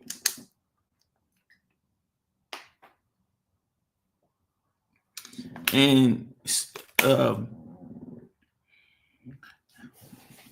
I'm gonna be honest, it ain't too many people out here holding the microphone who are happy, who are sound in their mental health, who are dedicated, who are not only just dedicated, but disciplined in where in which they want to go. You know, really observing the situation that's taking place as a whole on the board and not just theirs. Because you got to remember, without the people pulling up, then you would be in this bitch talking to yourself. So one of the responsibilities that come with that is, when you think, you're going to have to not just think for yourself, you're going to have to think for the whole fam or the whole car. A lot of people let a lot of people down. I'm going to tell you something. I was listening to some Indians and they was banging and they was going back and forth. And one of the persons said, every time we start fighting, we lose people. Well, since the beginning of the time, homie, when it's time to go to war, there will be casualties. And as you grow, you learn these things. You become more diplomatic, or you become more problematic. There's not a lot of longevity in some of those decisions. Some people reach their pinnacle and as high as they can fly. And so they'll kamikaze and burn it down.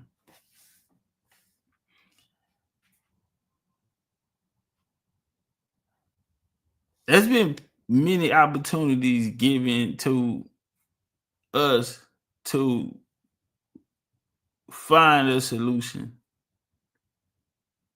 The hard part is that the solution is honestly not in the group setting.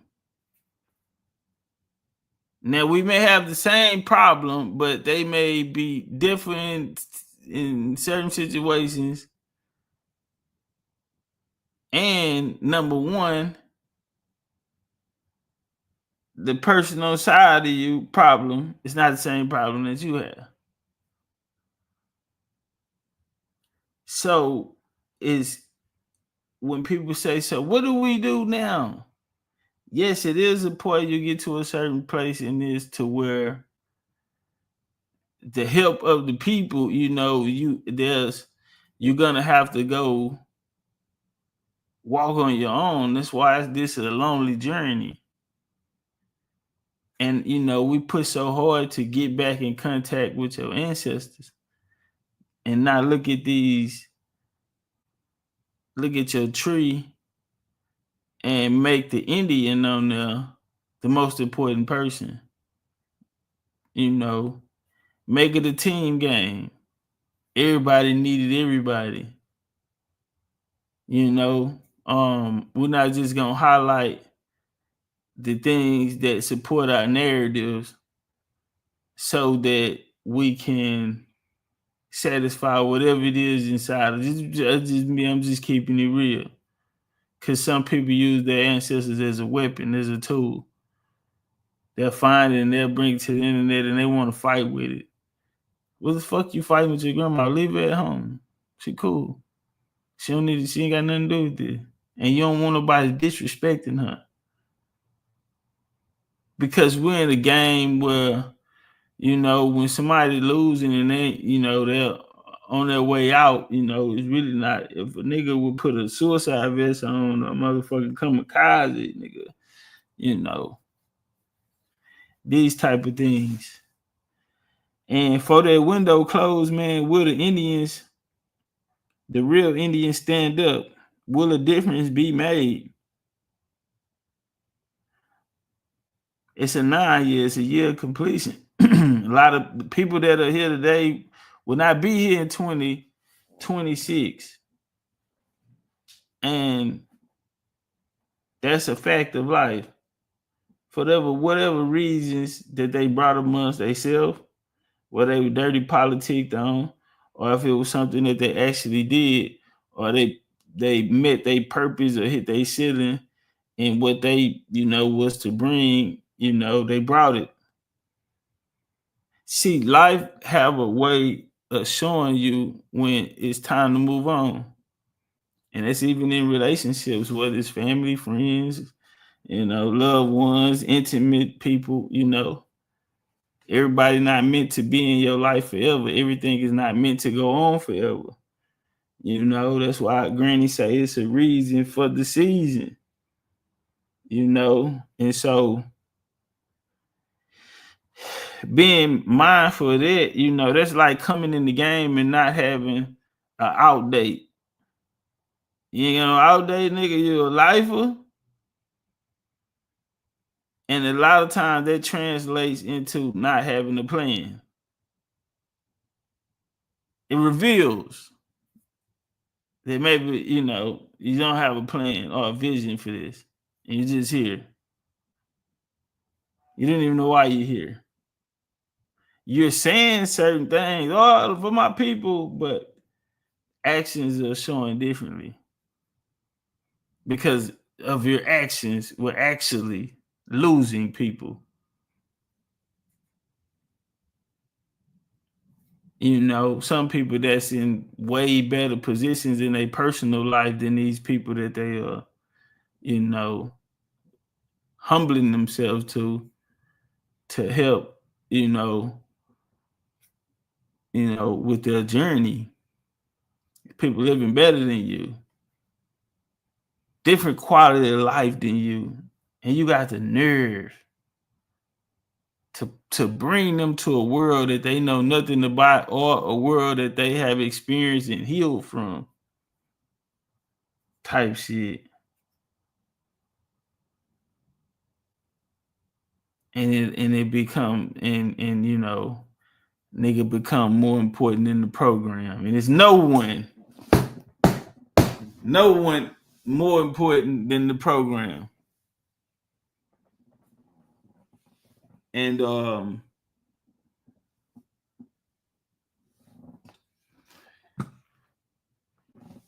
I just feel this.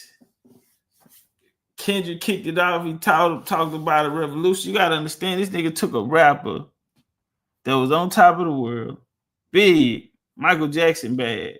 His words. Michael Jackson bad. And he switched it up. Do you know NFL posted the part where Kendrick Lamar said they not like us?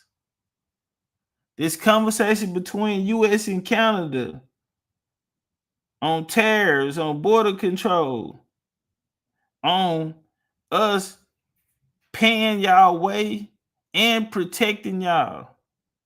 But you still get to have all of the perks of sovereignty and all of these things that come with my muscle, my backing, my gangster card. Not really yours, but my G card. So Trump pop out and say they not like us. That is crazy.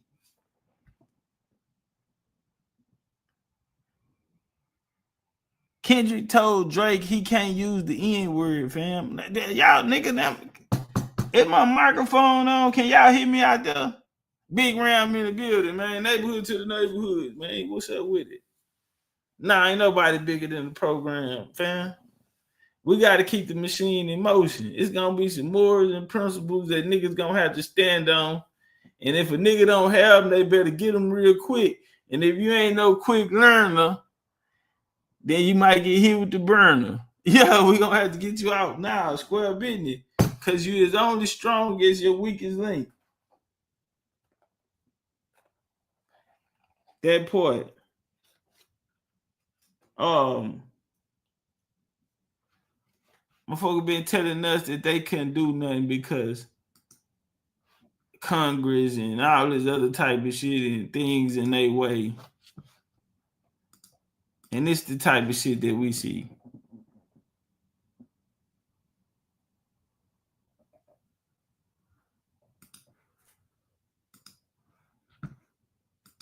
Let's walk. This week, several House Democrats were barred by security from entering the Department of Education building in protest of Elon Musk's Doge committee examining the agency for budget cuts. We know that members of the Doge team, some as young as 22 years old, now have top access to department's email accounts, and they're reportedly feeding sensitive information into AI software as they pursue this purge of government workers. What are your thoughts on that? The whole thing is just insane, Reverend Sharpton, just mind-boggling. We had everybody come meet with us at the Department of Education. It was an open door. People would agree with us, people disagreed, people protested us. You meet with everybody. That's what you do. You talk and listen. To lock people out of the department, to lock out members of Congress, we're in uncharted, in very, very scary times. And let me just sort of cut to the chase. Hold on, homie, before we cut to the chase. The question the American people have is, y'all arguing. Biden been signing orders for 2 years, 2.5 years, saying that y'all are working remote from home. Y'all need to come back in office. Trump get in there, your ass ain't come back in office. You know what? Don't come back. Either come back or resign. We're going to pay you 8 months. Because we finna cut a lot of this government because we don't need it. Check. Now, y'all ain't even been showing up to work. So they get wind. They going after the general education department. And all of a sudden, these niggas want to come to work. Come on. Now you at work. Why did they lock the doors? Well, they told you why they locked the doors. We locked the doors because we got business to take care of. You're not here to help. You're here to stop us from what we finding. And just like in criminal, justice, how they do us. You got something to hide, you here, and you trying to stop it. And the fact they turned around to call on the American people to come help them. What are you calling the American people for? When we have not been your priority. We just watched California burn down. When people down in Asheville, North Carolina, y'all gave them $700. Y'all giving these immigrants $3,500 on a card. Damn near per person in the house. Billions going to all of these other foreign countries. Billions spent on Sesame Street. Promotion of YMCA activity, LGBT YMCA in other countries to promote it. Billboards and shit like this here in Vietnam. But then they find out some of these things are not actually going through, but it's a laundry. Allegedly, it could be a money laundering situation. But it's bad, and it has nothing to do with American, and it's been going on so long that it's got out of control. So y'all ain't been wanting to come back to work. Ain't nobody at the building. But when they come there to do a sweep, just to look around, we're not saying y'all did nothing. We don't know what we're going to find, but we know we need to look. And you're here? What do you have to hide? That was the first dead giveaway right there. It's something in this motherfucker because they scared in the bitch. The law say, yeah, nigga, you look a little jittery. I seen you shaking in there. You all right? Come on, step out the car, put your hand. You sure ain't nothing in there? We have a reading crisis in this country. We saw the recent NAEP scores that were far too low. We have to figure out how to accelerate the learning of tens of millions of kids across the country. We have to help them catch up. We can't have a lot. We got to help them catch up. What? The curriculum around the world came from the U.S. The major schools, niggas talking about Timbuktu, and all that shit there. Nigga, and you can't name me a professor name that went to Timbuktu or none of that other shit they talking about. When they want that higher education, they have to come here, even for medicine, for all of that. But Mexico is making the product for the pharmaceutical companies and shit. Everybody using medicine. China got some shit. If your tooth fall out, they didn't develop a science to where the tooth can grow back.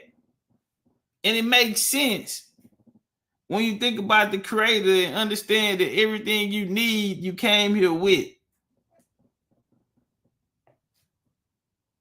Everything you need is here. It's in nature.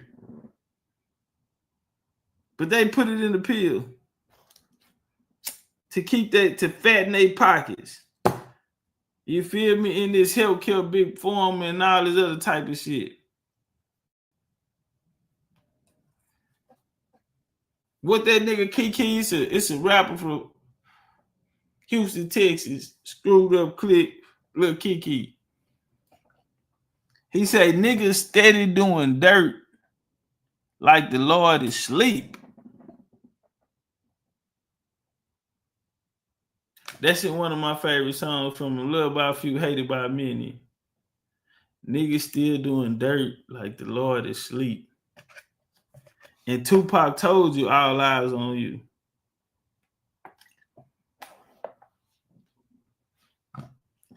Brothers say, why would they stop that when children can't read and we need to catch up? Well, if you was to tell me that and I was to analyze it, it would seem that the lack of education, because I went to an all, quote unquote, all black school district in the city, the only one. And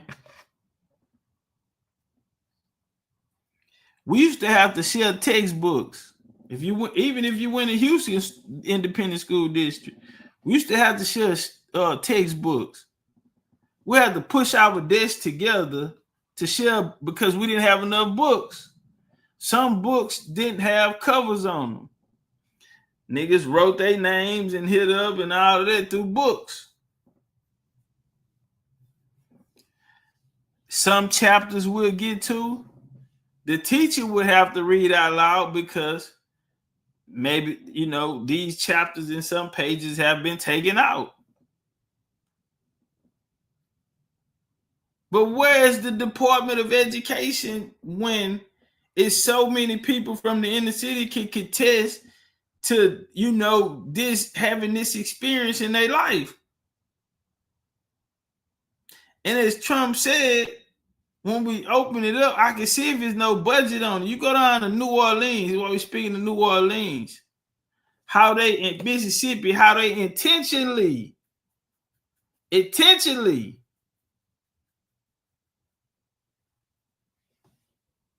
you feel me? So they don't want you to learn, and then they turn around and we look at all of this money that's going into it. Well, on that return, we should have a hell of a project. For the money that we spending, we should have a hell of a project. But we're ranked damn near last. We're unranked. Yet and still we spend more money than anyone else in the world on this particular Department of Education. We spend more money in the world than everybody, but we have the lowest. So are the teachers dumb? Are the curriculums dumb? Is it a reason? I mean, because they took vocational school out and all of that. I used to go to the Boys and Girls Club on Jensen. You had everything in there. Boxing, they teach you everything. Pool, swim group, all of that. They had everything. I learned how to make hydraulic cars in there. That's when Radio Shack was out and all that. My auntie, she worked at the House of Brown right there on Jensen. Famous hairstyle. Look at them old school niggas that used to have them hoes on the blade on Jensen. Yeah, Jensen was the blade. Right down the street from Harlem Nights. I got some stories about Harlem Nights too, some gangster shit. Plies pulled up with the police type of shit. And that was our second run in with him for the day. Plies get on some straight police shit. Nigga, I kicked the door out open and hop out that bitch with an SKS, and it was the wrong nigga. We spin the block back one more time. We trying to lay low. Rest in peace, my nigga Dre. Yesterday was his birthday, man. He had turned 50. We youngsters, so when we pushing through, we end up seeing the older homies, and we finna go strap up because I didn't, got visuals on something, and I'm finna get my man, and we see these older homies from the hood, and rest in peace, Dre. And we told them what was going on, and there was no talking. And usually, old head, they don't want to do that out the way, but, we told them what was up. They was on it. And so boom, we spinning. Plus we in the rental, we in the doorway. So we finna get this bitch. Man, you would have thought President Obama was coming down the motherfucking street. How many motherfucking cops was following this tour bus?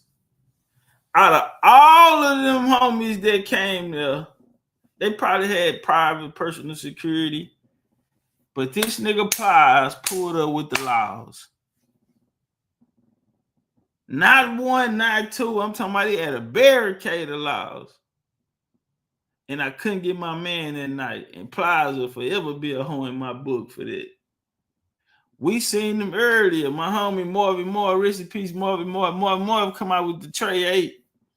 Because the girls left us and went to go deal with that nigga there for the clothes. And the homie pulled out a Tray 8 and said, nigga, we not going for none of that. Or these hoe ass niggas gonna wait. Bitch, you was finding my clothes. Bitch, I spend money in here every day. Bitch, you better find my clothes. You know what was crazy? Them two niggas end up in the same outfit that night. This the night Mike Jones and that Trey and Mike Jones shit happened. You feel me? This night, it was jumping. Interscope had rented out the whole main street so you can go in every club for free. But we lurking. I'm trying to get my man or any one of them just to send a sign, you know, that, you know, we out here, we pushing through. And I ain't get my man tonight because of Plies. But back to this Department of Education shit. Let's walk. Last generation of kids, nothing of what President Trump has talked about, nothing is how we help kids learn to read. And we know he lies constantly, he lies incessantly, but every once in a while, he'll give a little bit of truth. I'll never forget when he said, I love the uneducated. Yeah. And he meant that because the uneducated are less able to think critically, they're less able to discern truth and information from disinformation. And when your goal is to be an authoritarian leader, the less educated a nation is, the better your chances. So what's his motive? Randy talked about follow the money. That's no. That's not his motive. You people have been in control of that. Jimmy Carter started that shit. That's been y'all. Damn, this y'all with the education. When we look in the inner cities and the representation of people who are there, like say Fifth Ward, nigga, Sheila Jackson Lee. You go, you turn down there where Church Chicken was at, right over there by the street, the old movie theater right there on Lounge, nigga. And that was her building. Where's the education being put back in Fifth Ward? We ain't see none of that. Potholes, drug infested. I remember back then it was called Tin Pan Alley. Dangerous. We gotta walk to the store. It was real dangerous time, homie. You motherfuckers been sitting in the office since the 60s and 70s. Nothing never was done. What education department? Like somebody supposed to be mad or fucked up about that. Let's get the this nigga. Cast government employees as enemies. How does that disrespect trickle down to public school teachers doing the job right now? And what impact does it have on recruiting women teachers, black teachers, transgender teachers, people whose identities and experience are being targeted by Trump as we speak? You got to understand something, homie. Y'all created that false reality. That's not a reality. So when Trump turned around and said, we need to bring religion back, it's not that a nigga trying to impose his God on you or anything, but there were certain values. And then y'all heard me speak about it. Bring some of these values back. You don't have to bring the God with you. You don't have to bring that, but bring the morals and shit we had. Because you got to understand, that's not their blueprint. That's something we lived off of. You know what I mean? Like, that was a thing, after, getting married before, having babies out of wedlock. You know what I'm saying? Women being beautiful just by being natural and, covering up. And the fellas, being players and suave and, putting that shit on. We invented that. That's us. The morals and principles, the skill of womanhood, the skill of manhood, the rites of passages that your uncles and cousins and fathers will put in you, you know, to be tough. You know, nigga punch you in your chest, make you cry. They want to know if you're going to cur out and everything early while you're young. And y'all took and created this situation. Just like Joe Biden said, we created them. We're going to have to take them out. Meaning, because they'll grow older and they're going to be this in their community. This type of shit. So it was all a plan. And look at that. Well, I want to just go back and say, even I just saw some news reports, a lot of teachers, probably about 20% or so, who probably voted for Donald Trump. And when you ask them, you're going to take away Title I when we have a reading crisis, you're going to take away the services we have for kids to help them read, help them do math. What this is that teachers are trying to do everything they can to meet the needs of kids. This just makes it harder. This is what we saw in Florida. This is what we've seen in other places. The culture wars just make it harder. Teachers are going to try to do everything that they can. But this fear of knowledge and this fear of helping all kids and this fear of... You're not helping. If it was working, we wouldn't have touched it. But that's the point. That's the point.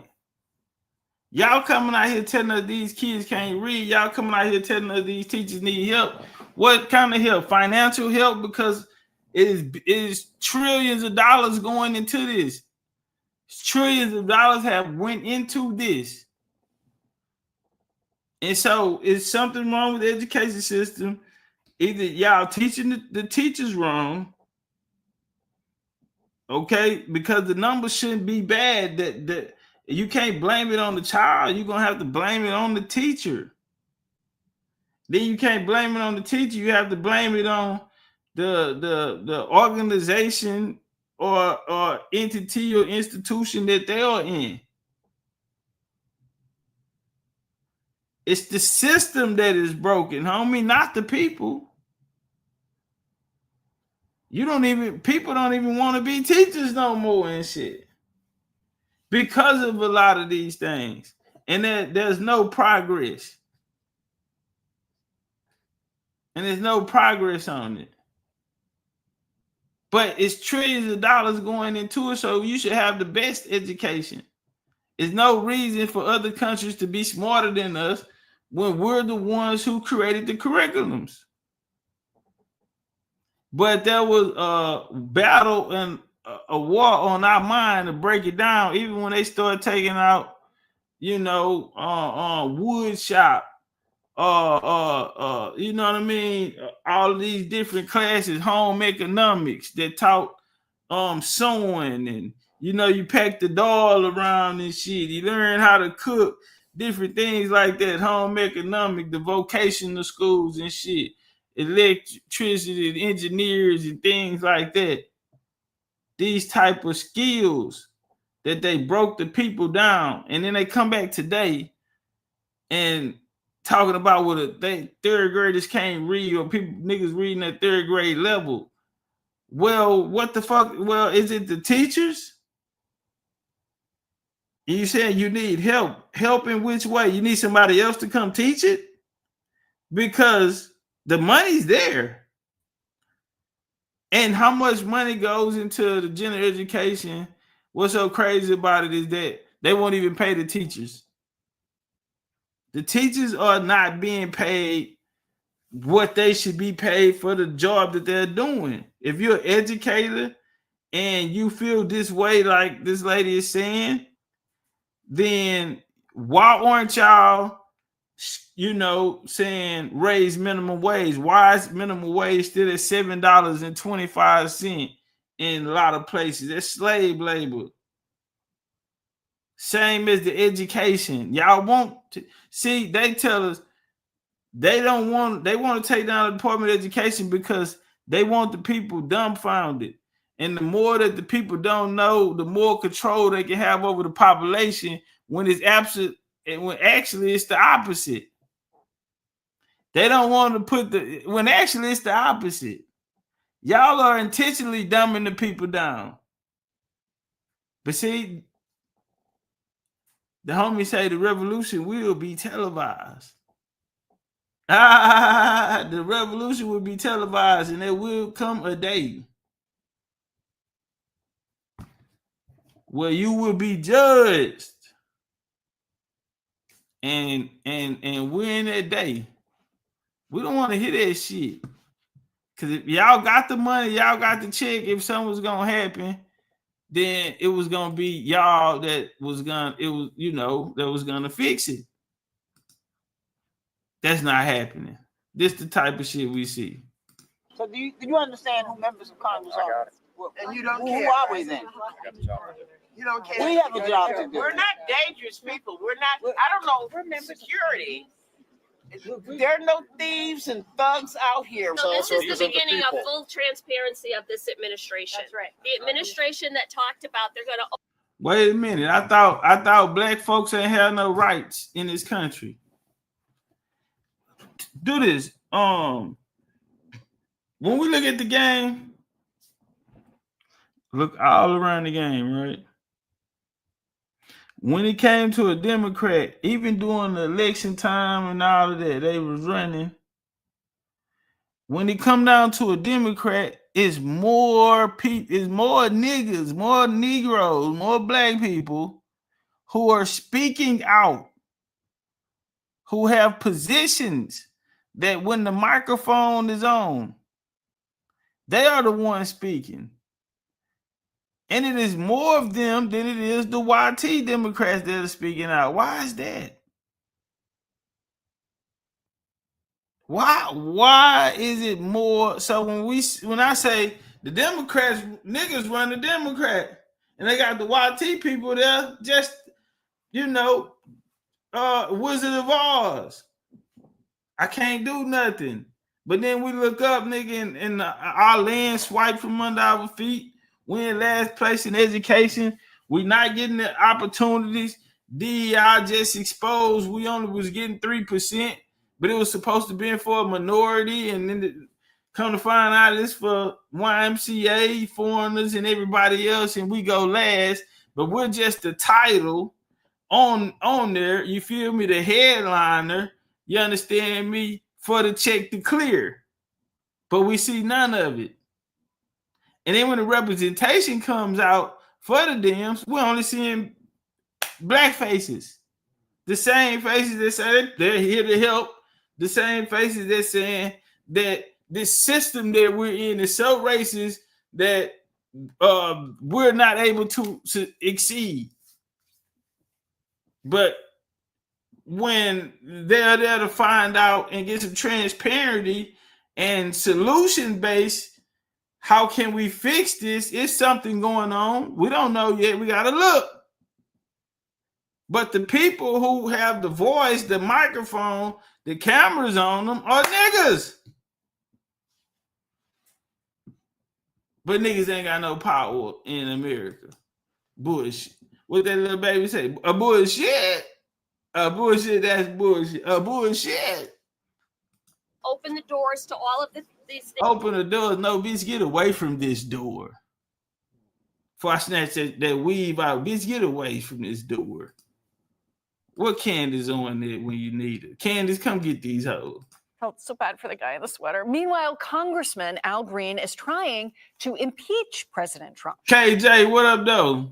The movement to impeach the... Oh, look at him showing out. Al Green ain't did shit for Texas. That nigga been in office so long. Listen to him. The movement to impeach the president has begun. I rise to announce that I will bring articles of impeachment against the president for dastardly deeds proposed and dastardly deeds done. Not everyone is on board. Man, they laughing at him. Top Democratic strategist James Carville is calling out his wayward party. Listen. They laughing at that nigga. Some Nigga, Democrats, sit your hoe ass progressives down. in New York, Boy, nigga slap you. advocating for bereavement. Hey, bro, that nigga better go sit Okay, his so in fuck other words, ass if your down. cat dies, You get 3 I days am of paid leave. calling you to rise. Does anyone even know, like in rural America, like where I grew up, how many dead animals? And it's like there's a plant somewhere in, quote, progressive, unquote, America that just sees how many jackass, stupid things that they can embrace. It's stunningly stupid. So a little strategy, a little advice there from Carville. Charlie, what do you think? Well, I think that the Democrats often find that they have nothing more to do than complain and whine about absolutely everything. They're going to find a reason to do so no matter what. I just would like to say thank you to that the Democrat who sterilized herself, because you've actually done us all a favor by not being able to procreate. You will not be able to brainwash your offspring, and therefore doing us all a favor. But really, this is just, when you hear the Democrats saying dastardly deeds, Trump is, he needs to be impeached. What dastardly deeds has he done? Did he murder someone that I wasn't aware of? Because as far as I'm concerned, since he's gotten in an office 3 weeks ago, he's done nothing more than swiftly try to help undo all of the damage of the last 4 years. And that's something we all should be thankful for. But of course, that's the damage the Democrats want being done to this Perhaps country. the vagueness of complain. dastardly is a strategy to some extent, Joey. Yeah, I think maybe some old school rhetoric there. I don't know his full background, but it sounds very, I don't know, preacher-like, I guess. And so, listen, this is the theater we're going to see. I mean, John Fetterman said it best. Take a breath. We can't pull our hair out and run down the hallway like it's on fire with everything he does. President Trump knows this. Steve Bannon perfected this in the first administration, which is throw so much out there they cannot attack all of it. And you'll get, in other words, what we call fire for effect. Throw so much out there, they're going to have to figure out what they want to be mad about and figure out what they want to take to court, figure out what they want to legislate against. And they're doing it. And most of the things President Trump is doing right now, I think, are things that he had a mandate to do. Maybe he's doing it with a little bit less of a soft touch, but it's President Trump. I was trying to think back We to don't want a soft touch. think of the civics class back in high school. I believe the standard for impeachment is high crimes and misdemeanors, not dastardly deeds. I might be wrong about that. You can fact check me at home, but I think I'm right. Look, Stephen A. Smith, the sports commentator, he was on, I believe, Bill Maher recently, and paraphrasing, he said the American people, and he was giving tough love to his own party because he's not a Republican. He said the American electorate looked at Donald Trump and looked at the Democrats and decided that Trump was the normal one compared to the Dems. And I think people like Carville and Fetterman, they feel the same way. And then you have other people coming out and saying, I live in a state with full abortion rights, but I'm going to sterilize myself anyway because Trump. You have a pack of legislators haranguing some guy at a door looking like crazy people.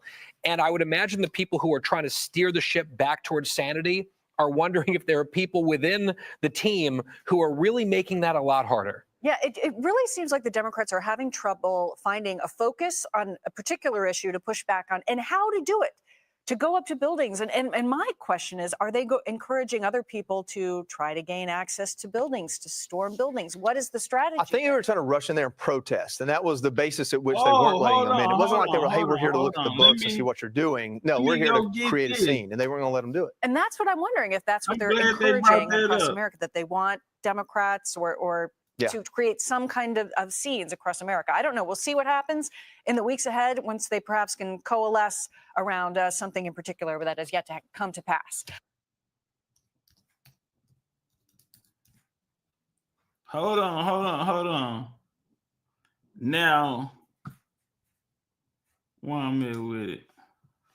We have heard from the president, lawmakers. Hold on. So word on the street. Word on the street. Hold on, let me get this up.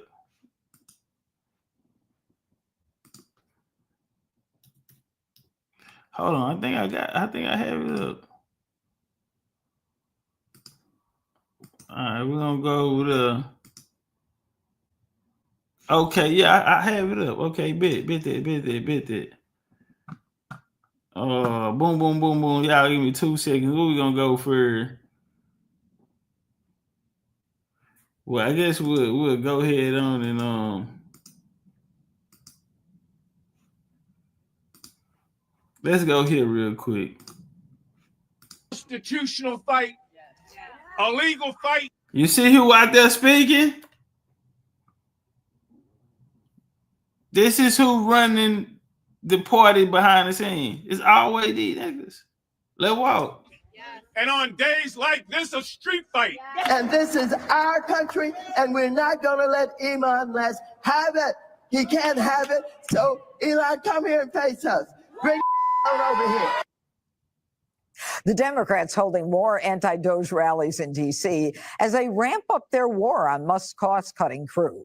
Their latest weapon, the federal courts. Judges across the country have moved to block some of Trump and Musk's biggest moves, including most recently a decision to block Doge from accessing Treasury records. Other Dems want to go a step further and shut down the government over Doge. They can attack all they want, but President Trump is standing by Musk and the Doge team. We have to solve the efficiency problem. We have to solve the fraud, waste, abuse, all the things that have gone in the government. I don't know if it's kickbacks or what's going on, but the people, look, I ran on this, and the people want me to find it. And I've had a great help with Elon Musk, who's been terrific. Bottom line, you say you trust him. Trust Elon? Oh, he's not gaining anything. In fact, I wonder how he can devote the time to it. All right, Jesse, the worst congressional fight, constitutional. They out there at the door looking crazy. Now watch this here. This here, I found this one super interesting. I ain't gonna have y'all up all night. But let's go here. Big fan of both teams. They're sort of different. In Philadelphia, you have one of the greatest running backs, Saquon. You know, Saquon had an uncle who was a great fighter. And I ran Barkley, his name was. So you have a great running back. You really have a great quarterback. The other team, the quarterback really knows how to win. He's a great, great quarterback. I guess you have to say that when a quarterback wins as much as he's won, I have to go with Kansas City. At the same time, Philadelphia has a fantastic. It's going to be just a great game. So he's picking the Chiefs. We're picking Matt I hope he ain't live bet. in New Orleans covering the Super Bowl. Matt, lucky you. How's it going I down hope he there? ain't bet on it. Well, Benson, when I went into the stadium a couple of hours ago, it was hot and sunny. Now it's downpour, but the game itself is electric inside. Let me tell you, Philly is certainly in the house. Anytime the Eagles players took to the field, there were loud cheers. And anytime the Chiefs took the field, there were very loud boos. Philly fans are known for being very loud, lively. Some even have worse descriptions of them than that. And they are living up to their reputation. Now, tonight's game is all about, of course, who's on the field and who wins. But a lot of people, of course, talking about President Trump being here. Taylor Swift reportedly supposed to be here as well. Trump and Swift are not really fans of each other. Over the past few days, Swift has been seen at swanky restaurants around New Orleans here. The music superstar, she famously endorsed Kamala Harris, but Swift's boyfriend, Kansas City Chiefs tight end Travis Kelce, says he thinks it's cool that the president is here. He considers it an honor. And in an interview with our Brett Baer, Trump said he was surprised to hear he's the first sitting president to ever attend a Super Bowl. You know, you are going to be Trump the first sitting president to attend a. Just in my time in the military. Oh, let me come up. And I think it's a very. I actually want to start with you. Bit of did the intelligence community. Check this out. Heading back into the game, and I will. While they was booing Taylor Swift. Trump did a salute, and then he got on social media and put it out there that they not like us. They not like us. Keep you guys updated. Now check this out. All right, Matt, thanks very much. And perhaps those aforementioned Philadelphia fans are having a very happy moment right now. Yeah, they booed Trump allegedly. saluted. All right. With that being said, President Trump is going after the people who he accuses of weaponizing the government against him. He has revoked the security clearances of Anthony Blinken, Jake Sullivan, Alvin Bragg, Letitia James, all of this coming days after he pulled the plug on Joe Biden's clearance, saying in a Truth Social post this: "There's no need for Joe Biden to continue receiving access to classified information. He set this precedent in 2021 when he instructed the intelligence community to stop the 45th president of the United States, me, from accessing details on national security, a courtesy provided to former presidents."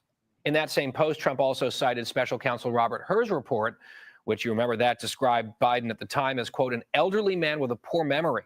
Trump echoed that sentiment, arguing that Biden simply can't be trusted with classified information. All right, so a couple things to unpack here, guys. Joey, I actually want to start with you. He said, God damn it, I slipped. Bit of a curveball here to mix a sports metaphor, but we watched that entire minute-long ad from the Secret Service. Yeah. You're someone who maybe saw an ad at some point in your life.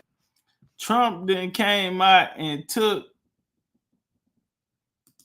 Biden security detail out for him. He got to pay for it all.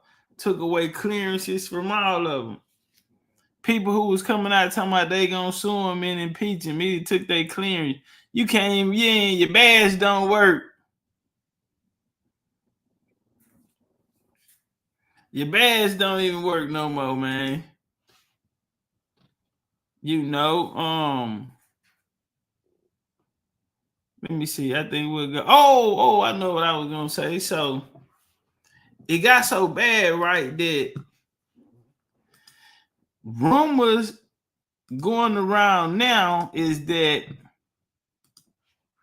they looked into, well, not even looked into, but they were tipped off by a whistleblower. And this whistleblower was on detail. He have knowledge, allegedly, that the mayor in Pennsylvania may have had a part to take in the assassination attempt on Trump. Do you hear me? They say whistleblower came out and they are working, they're investigating the possibilities of this guy actually having a part to play on the sass of Trump.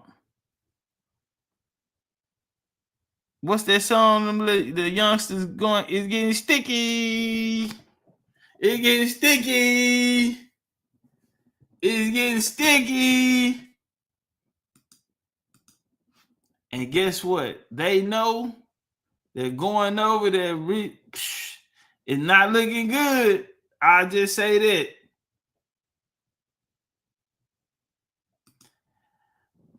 Man, I ain't gonna hold y'all. It's midnight, man. We finna get up out of here. Y'all be cool like y'all be cool, man. Indian gang it on bang.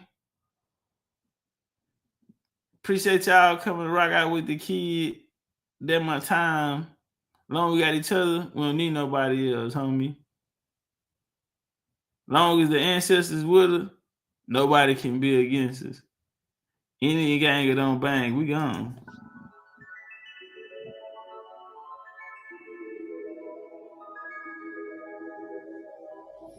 Sister Wanda.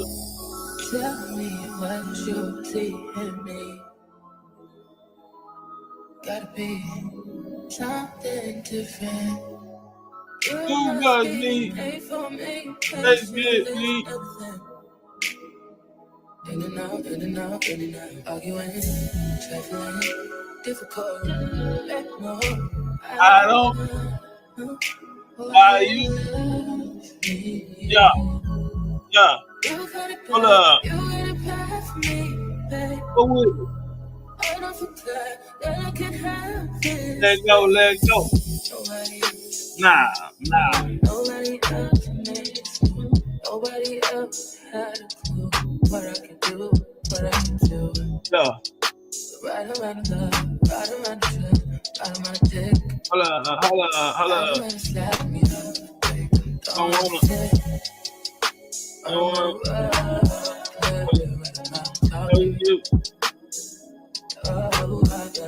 Let go.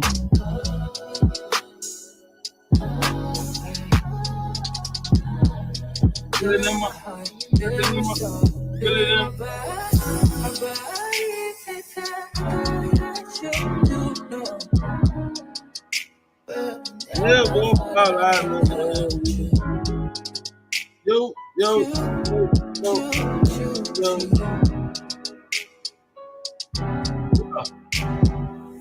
Yeah, what she said. Wow. Why? You fucking with it? Trust the kid, okay. I ain't gonna lie. I'm trusting you. Yeah, I want you.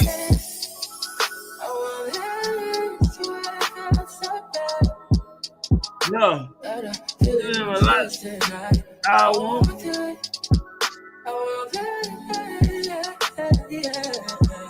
You get what I know?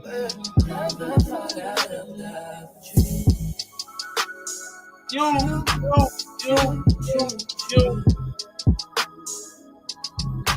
Let the beat break down.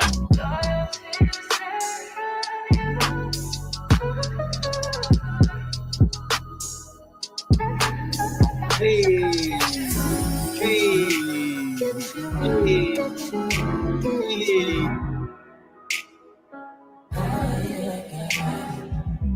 P. Roy, appreciate that love. Y'all be cool, that's my time.